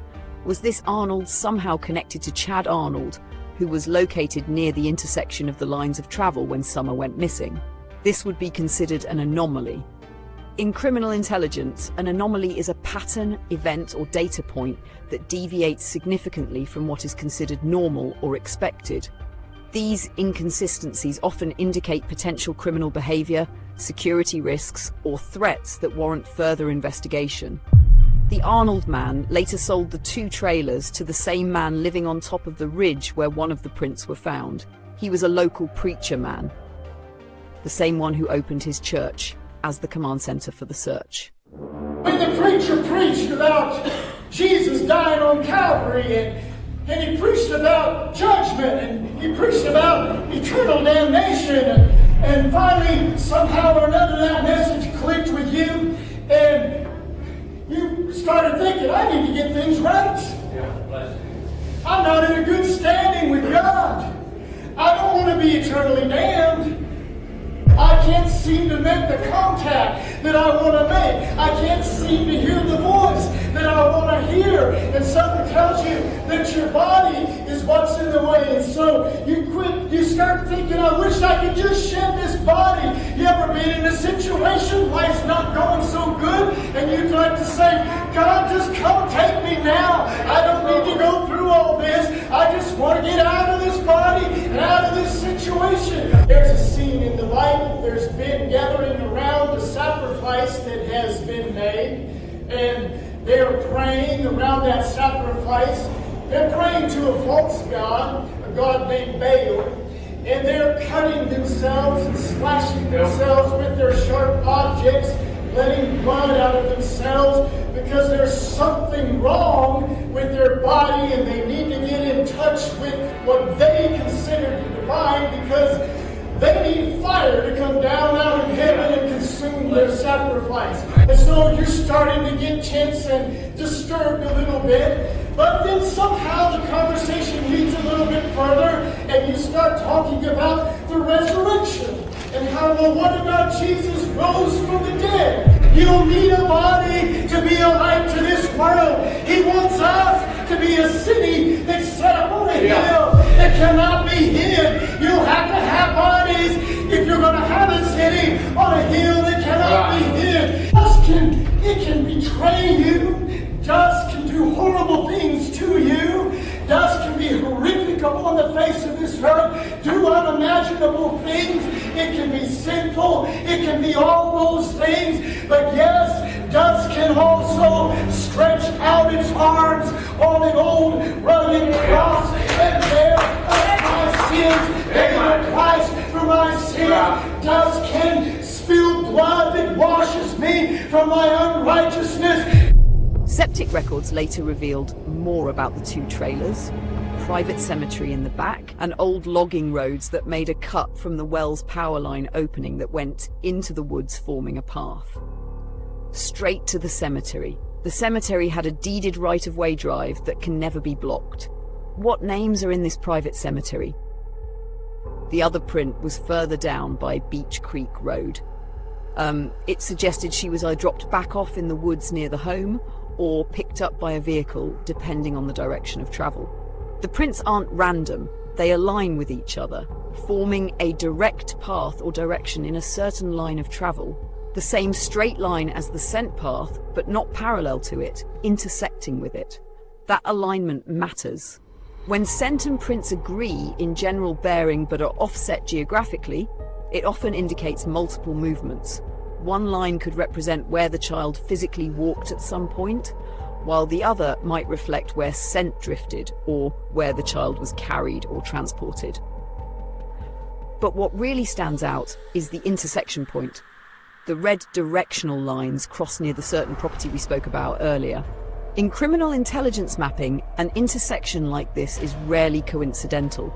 It marks a convergence point, where two independent data streams, sent from one direction, prints from another, collide. That's where investigators would expect either a handoff, a vehicle staging, or an encounter. In other words, the intersection is the kind of X marks the spot location that intelligence analysts circle because it represents a higher probability of offender activity or victim transition. And as you know, here in Relic School, we do our research. When looking into this area where X marks the spot, we found some eerie information. Last year, this land was deemed abandoned and auctioned off. A few months ago, the new owners had an environmental scientist come out to assess the land and the septic system. They found an abandoned cabin and found nothing was hooked up to the septic system. The scientist reported he could never find the original septic approval or plans, but Killer did. You see, where the X marks the spot is 205 Ben Hill Road. Once Stedman and Redmond property, but now abandoned, and the person who had the unknown septic tank installed, Marvin Simpson. The septic is currently being erected and repaired for future use. If you connect all of this together, the Wells home as the point of origin, the scent progression, the offset footprints being intersecting lines, and the one point in the middle where the paths collide. At the abandoned cabin, it suggests movement didn't scatter but funneled toward a particular zone. That's the kind of pattern that tells you this wasn't random wandering. It was guided, influenced, or intercepted. Did anyone live at 205 Ben Hill Road at the time Summer went missing? Was this spot on the map some sort of meeting spot at an abandoned location? What do you think? Criminal intelligence doesn't just hunt people, it hunts truth in the patterns they leave behind. And the truth is this: until Summer is found, suspects are nothing more than distractions. The only thing that matters, the only signal worth following, is Summer. And we are the focus to the distractions. No matter how hard you try to cover the truth, we will work 1,000,000 times harder, relentlessly. Some of you can chase shadows if you want to, but we are here to bring Summer into the light, and we will not stop until Summer is found.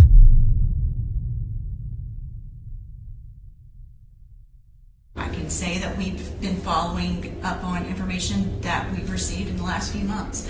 So it is very much an active investigation, and we will not give up. We fucking do. If not for those pesky meddling kids. Back to what I do. Catfish, Billy, baby, hello, how are you? Yo, Power 9, rappers like a power line, fell into a swimming pool. I think I got the whole crew. Ooh, let me know what y'all wanna do. I bought a 30-pack of Creek water, baby boo. Not a 99, not a 99.99, not mine, I got 100 proof. They're gonna be sorry they were ever born. Who? All of them. Let's go. Yeah, make it look easy. Hey, stand up guy, boom, 10 toes. Big body pull up in a Range Rover. I can change the whole game when I say so. I pull up, shut it down, yeah, they know. Running this game ain't a thing for me. I never switched up, no change in me. The only thing changing this season, you go against me, then you know that you tweaking, okay? Cause baby, I'm him, I be on 10. Two-stepping in the party, I do not dance. Watch how I move, make it look easy. Counting up wins, that's part of the plan. Blackmail, taking up my head as a CC. That can't fail, I'm not the reason with repeat. I'm knee deep, need a dub, best that you seek me. I'm too sick, yeah, I know I make it look easy. Easy, yeah. Tell them don't try to play me. Yeah, I'm drippy on the daily. They can never count me out, they can never count me out, I know. They can never count me out, they can never count me out, I know. I make it look easy, make it look easy. I know I make it look easy, make it look easy. I know I make it look easy, too smooth, I make it look easy. I know we make it look easy, make it look. There's a formula to it. A very simple formula. Everybody's a suspect. Break down my walls, but I will rise again. 'Cause I stand tall in my environment. How could I ever close my eyes and stay silent since they try to take me down with their violence?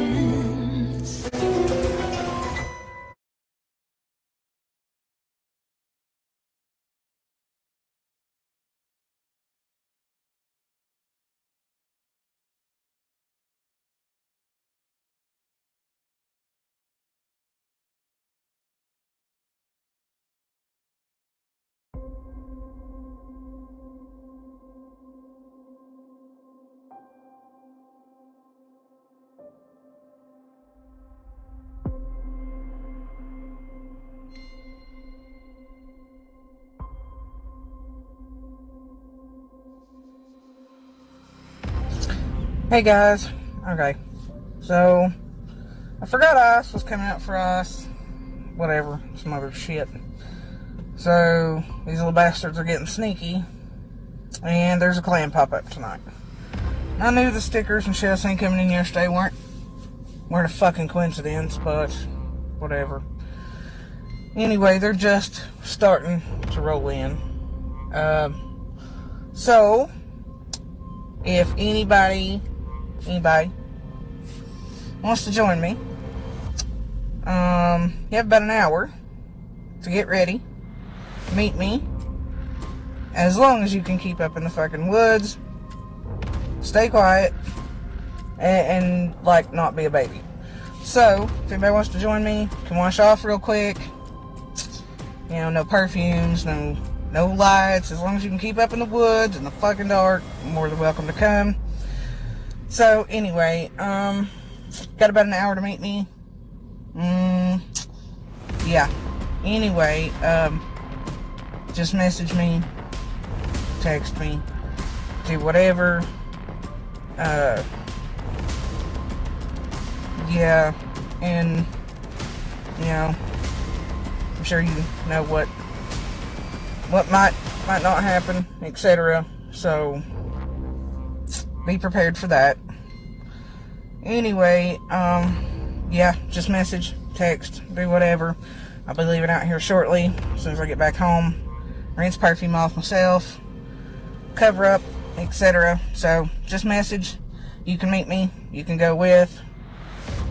Just don't need anybody that's gonna slow down in the woods and whatnot.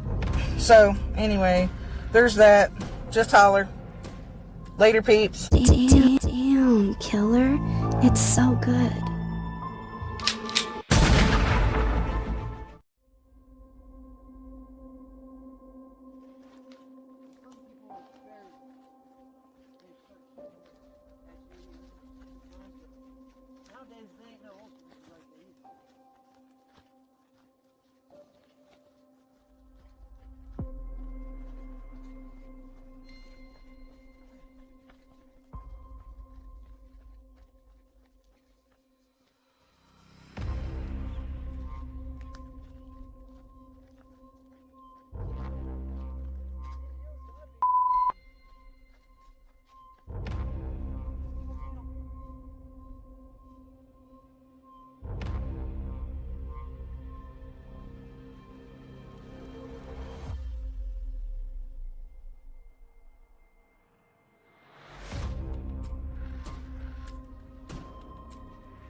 What is this? You know what we're gonna do?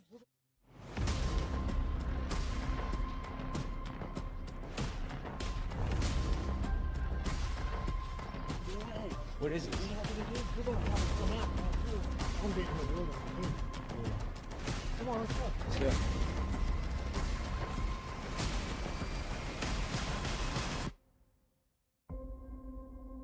I'm a cool, laid-back kind of cat.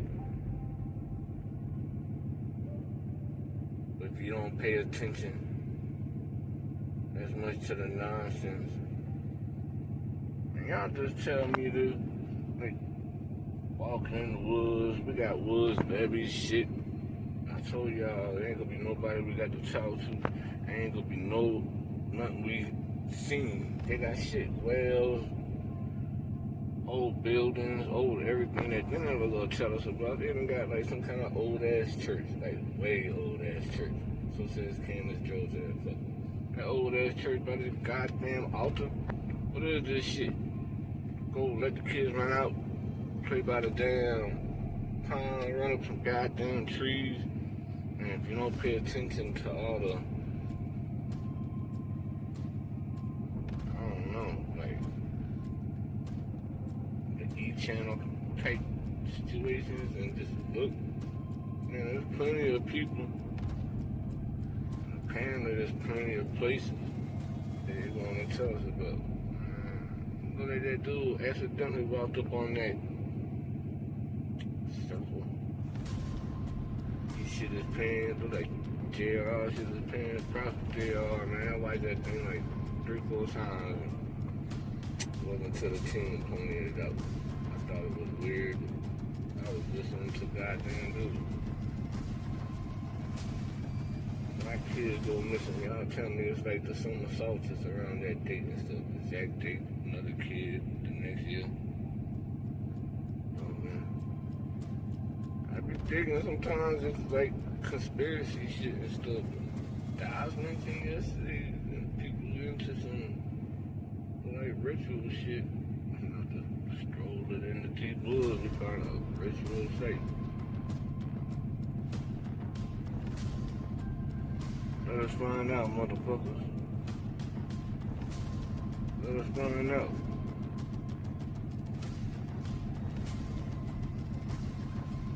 Ain't a ritual on this earth that save your soul.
There's a formula to it.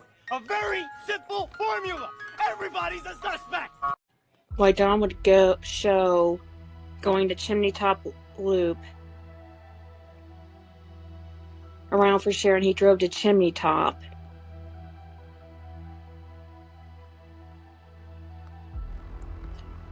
Why does Fred think Don would drive to Chimney Top?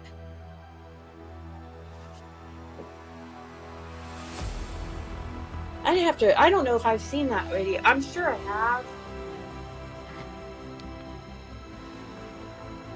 But he's saying right now that you can't get out of Beach Creek without being on cameras.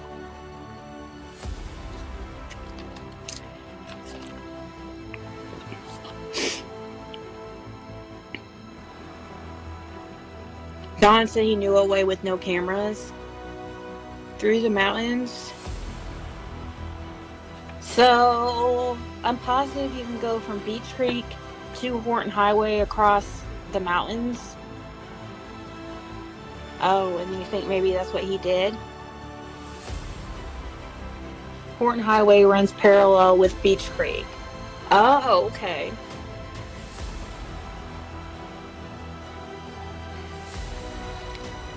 Fred says he feels like he was pulling people further away from the real area. He said too hard to get away across the mountain. Across Chimney Top. The next part it shows of him driving is he's turning off of Horton Highway onto Chimney Top Loop. Now, Horton Highway runs parallel with Beach Creek. And the reason that I heard Fred talking the other day that the TP is not there anymore, but he said the TP was between Old Blair's Gap and Horton Highway. If you pull out of Ben Hill Road, this is pavement road, turn right onto Beach Creek, then you make a right on Old Blair's Gap, and then you make a right onto Horton Highway, and then you make a right onto Chimney Top Loop, where Don went, which is directly across the mountain from Ben Hill Road. Somebody had told, if you turn off Horton Highway, Chimney Top goes around in a loop and it comes back to Horton Highway. But at the middle, if you go up another road, I can't remember the name of the road, it's the old fire tower road that goes up to the top of the mountain. And if you drop over on the other side, I'm betting that there's a trail there that goes down to probably either it probably goes to both, one to Ben Hill Road and then one to Light Hollow Road, the Sullivan County Light Hollow Road. Mm-hmm. If you go on down past Chimney Top Loop on Horton Highway, you can turn on a road called Pyburn Lane. That goes all the way up to the top of the mountain, stops, and then it on the other side of the mountain is the Light Road in Hawkins County, or the top end, the head end of Fields Road and Bell Road. Now, I've heard that those roads probably connect from each side of the mountain, that there's roads over there. You know, like four-wheeler roads, horse trails, you know, dirt bike trails or whatever.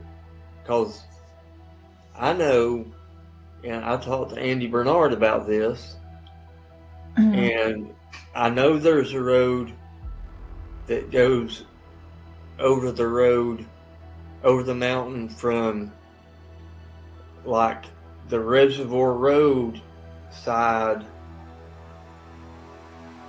of Bays Mountain up over the top into Light Holler, because I used to four-wheel on that. That used to be an old fire road, and my daddy told me about that because he used to work for Kingsport Power Company.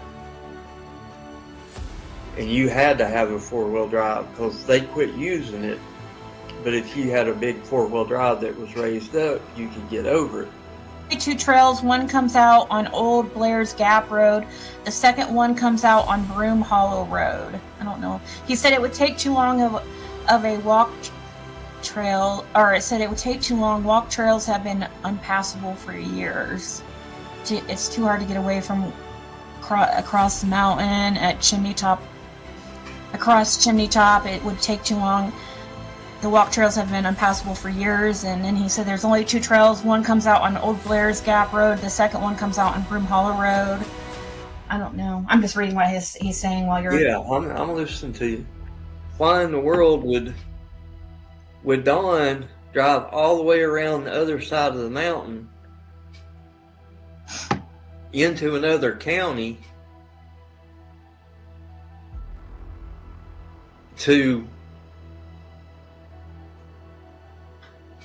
for share? Why would he drive all the way around the mountain from Ben Hill to go to Chimney Top Loop on Horton Highway? Why wouldn't he drive down Light Hollow Road, or why wouldn't he drive down Simpson Loop or Simpson Road or Light Road or Old Blair's Gap? I mean, why? Out of all the roads around there that I would pick, why did he drive all the way around the mountain to Chimney Top? Yeah. There's got to be something with that, right? There's got to be. It's just always bugged me.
the Chimney Top Trail that goes over the mountain to Fields Road.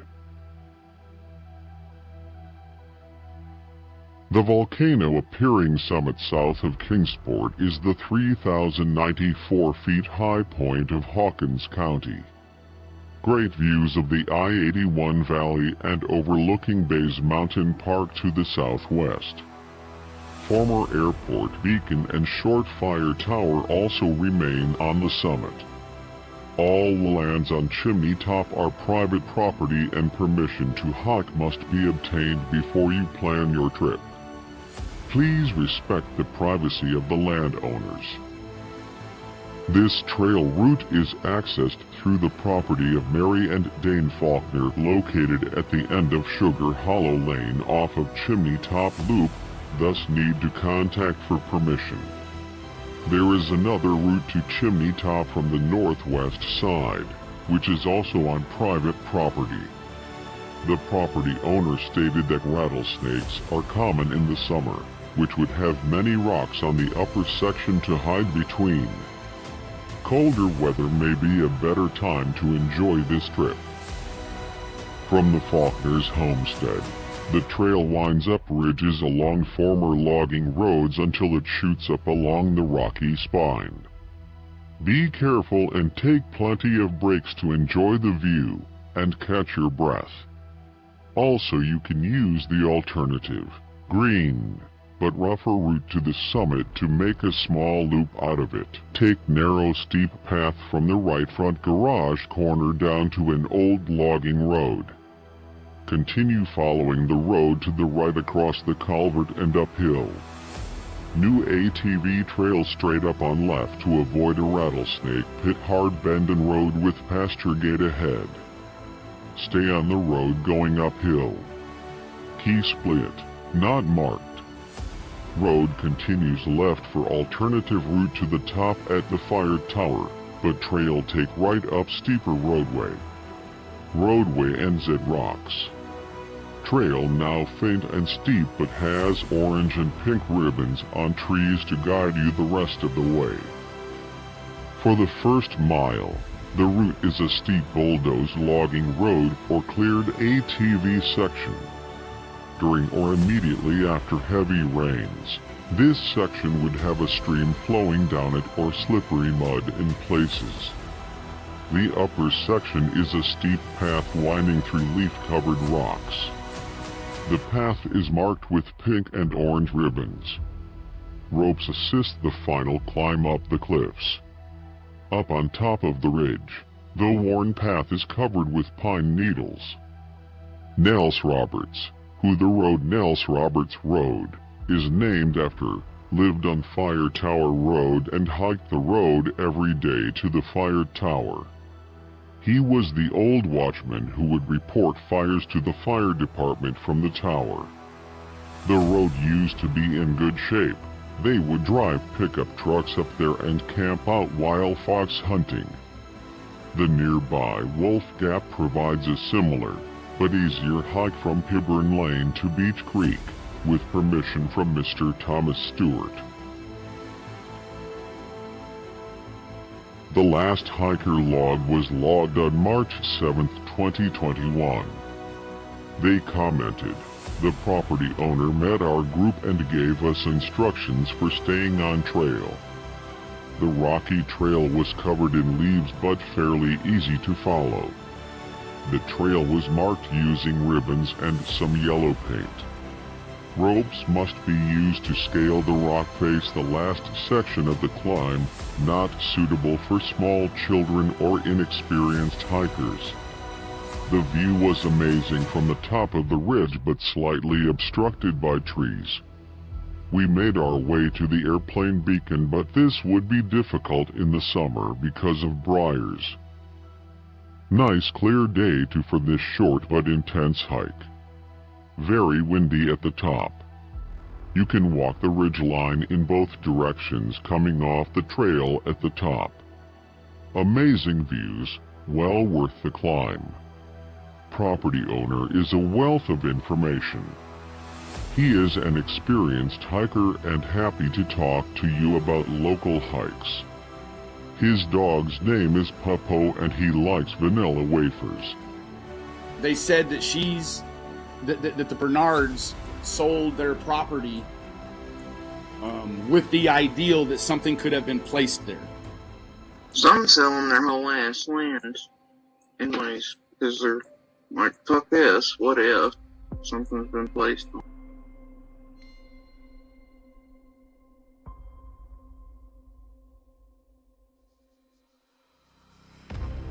The situation is that there's the very real possibility that she wandered away from her home, her house, and became lost in the mountainous terrain surrounding her home. But all of a sudden, about 3/4 of a mile to a mile away, you've got this previous area of interest, which a lotto odd, right? This is a lotto odd, that the child is going to go missing from Ben Hill, walk westwardly, and have some sort of significance to yet another property that's accessible by the neighbors on Ben Hill at 125. Let's push forward.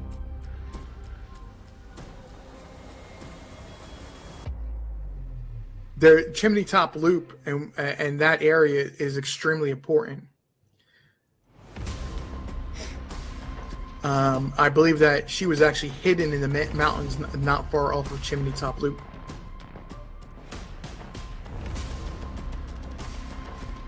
It's just my theory. I have no proof on that, Killer Looks, to be honest. It's an Occam's razor type of deal. The simplest explanation has to be the truth. Something in my gut it tells me that is there's no other reason for him to go onto Chimney Top Loop and for him to go through the lengths that he did has to lay down the layer of deception that he has about everything that has happened. Yeah, or maybe he's, maybe means it too, like, why didn't they just take her to the hospital, or, That's what most common people would do. Common sense people would do. Yeah. We're not talking about the common sense people. Yeah. But if there really was we don't know what was in her system. Oh, goodness. Yeah.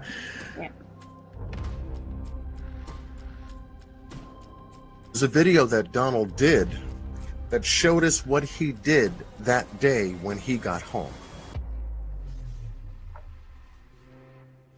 Precisely. And he videotaped it, video recorded it, and gave it to Mr. and Mrs. Cher. And they posted it on their channel, and it's him retracing his steps.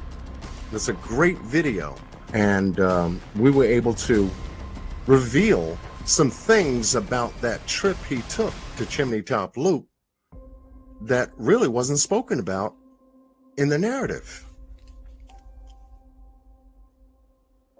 It really wasn't spoken about in the narrative. And I, sat there and I said, why didn't he mention that? Why didn't he say he went there? What is up with this? But he did say, I believe that there's some back roads that can take a person 5 minutes to get out of here. And then I took a look at the Chimney Top Loop video. I said, is that what you meant, Donald? Why didn't you elaborate a little bit more about that Chimney Top Loop run? What was that about? How come you went there? Excuse me. There, among all other places that he could have went or showed us where he went, looking, quote unquote, looking allegedly for his daughter, Summer. But he took us there. So I went there. There's got to be something about the Chimney Top Loop. But all he did was drive the loop and nothing more. And the videotape abruptly shut off. This here is on the other side of our mountain, Chimney Top. And on the back side of Chimney Top, there's a road called Chimney Top Loop. This is it circles around back out onto the main road. Film it. Somebody could have taken her around the base of the mountain and brought her to this side. And I've been through this road a few times before. There's actually an old dirt road and stuff that landslides went over the base of that mountain. It goes across on that side. But it's been covered up by a landslide. But it could have been logged or, you know.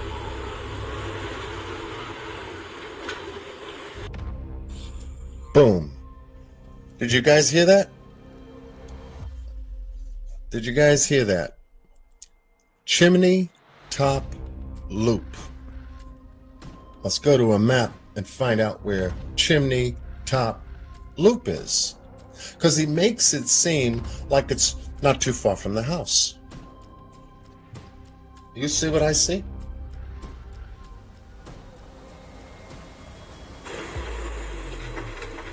And all the way on the very, very top, I'm going to try to pull this up, is a tower. You can't see it. You can, maybe barely. But all the way on top there, they say it's a fire tower, but what it is an old green and red light that turned. This is the way to get there.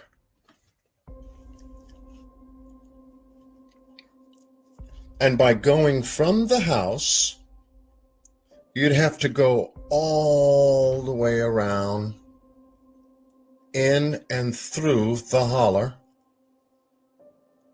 to connect with Horton, which he didn't show us on the video, making a right on Horton, coming all the way down Horton to connect here at Chimney Top Loop. Why didn't he include the information on the video on how to get to Chimney Top Loop? He didn't want us to see something. There's actually an old dirt road and stuff that landslides went over the base of that mountain. It goes across on that side. I said, the base of the mountain. I said, well, what route is that? Did he take Limestone Branch all the way through the holler to get to the base of the mountain on the other side to connect with Chimney Top Loop? Okay, this here is on the other side of our mountain, Chimney Top.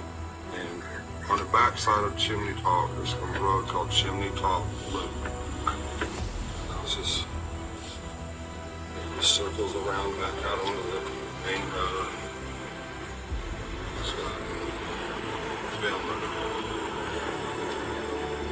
Somebody could have taken her around the base of the mountain and brought her to this side.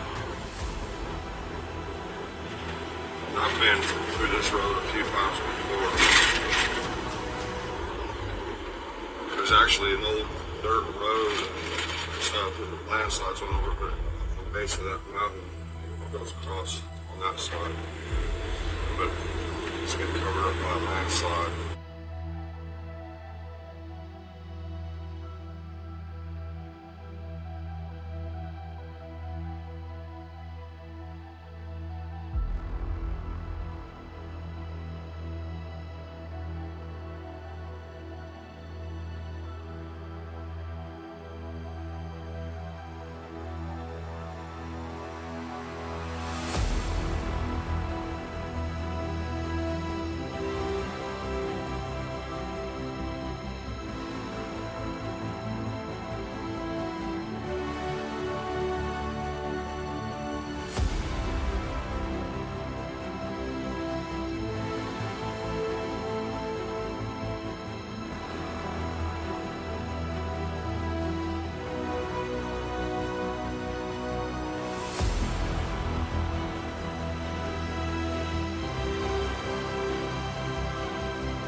There's a formula to it.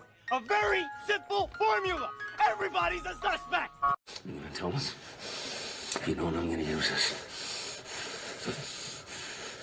Fine. You doing this to yourself? Just tell us. Tell me. Tell me! Tell me! Tell me! Tell me! Where's my daughter? Where's my daughter? Damn, killer. It's so good.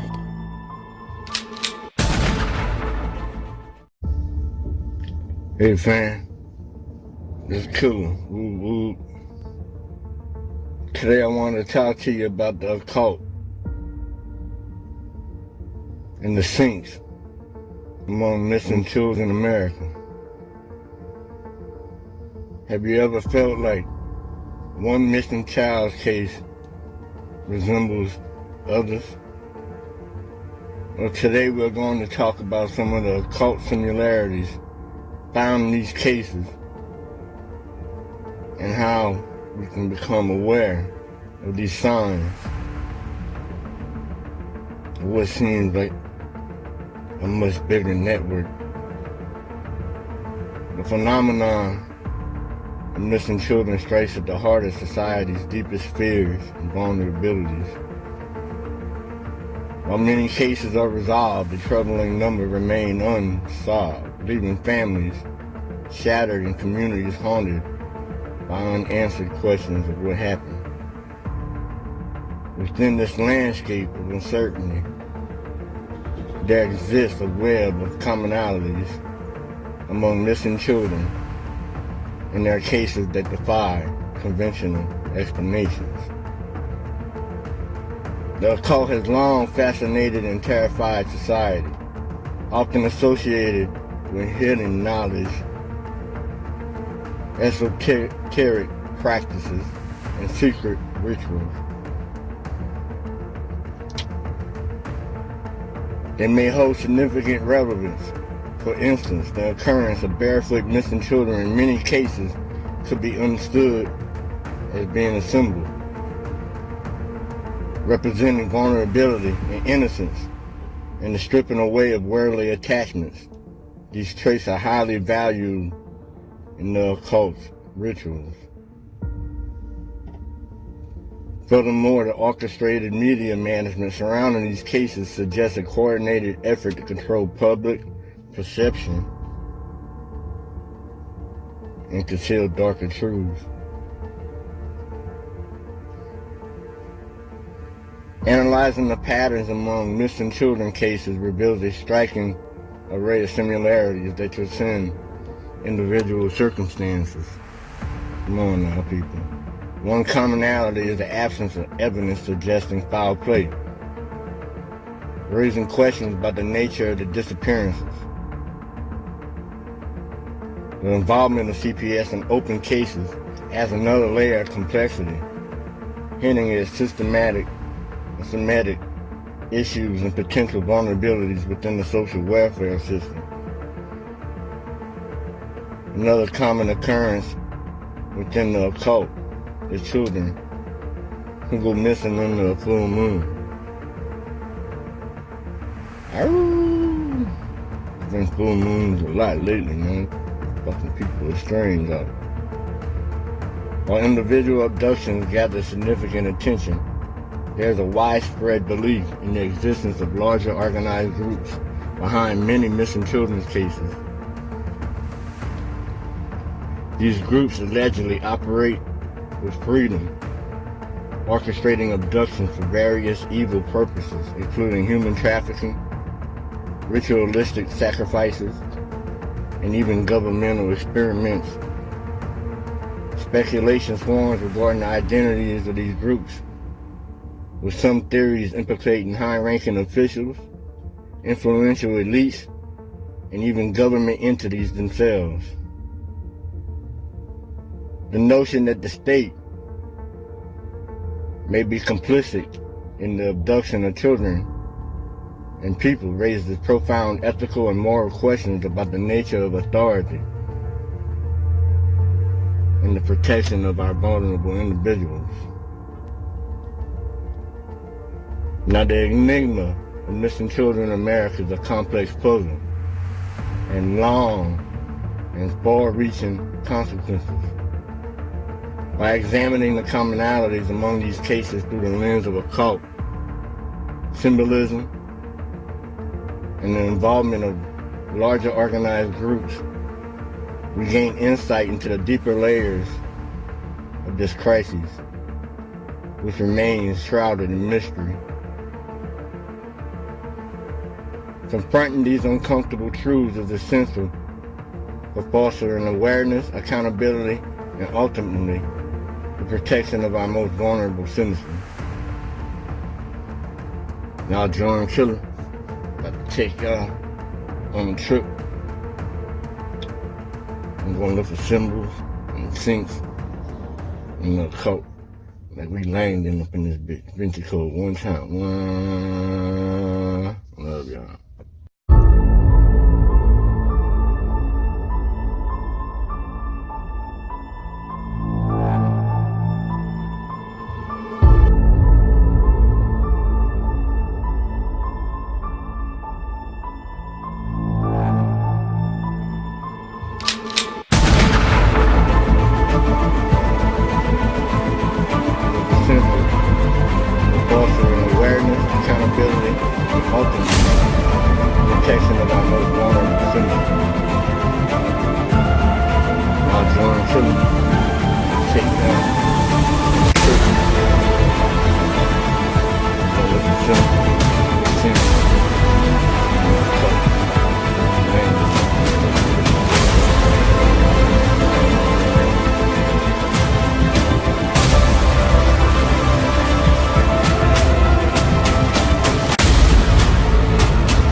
There's a formula to it.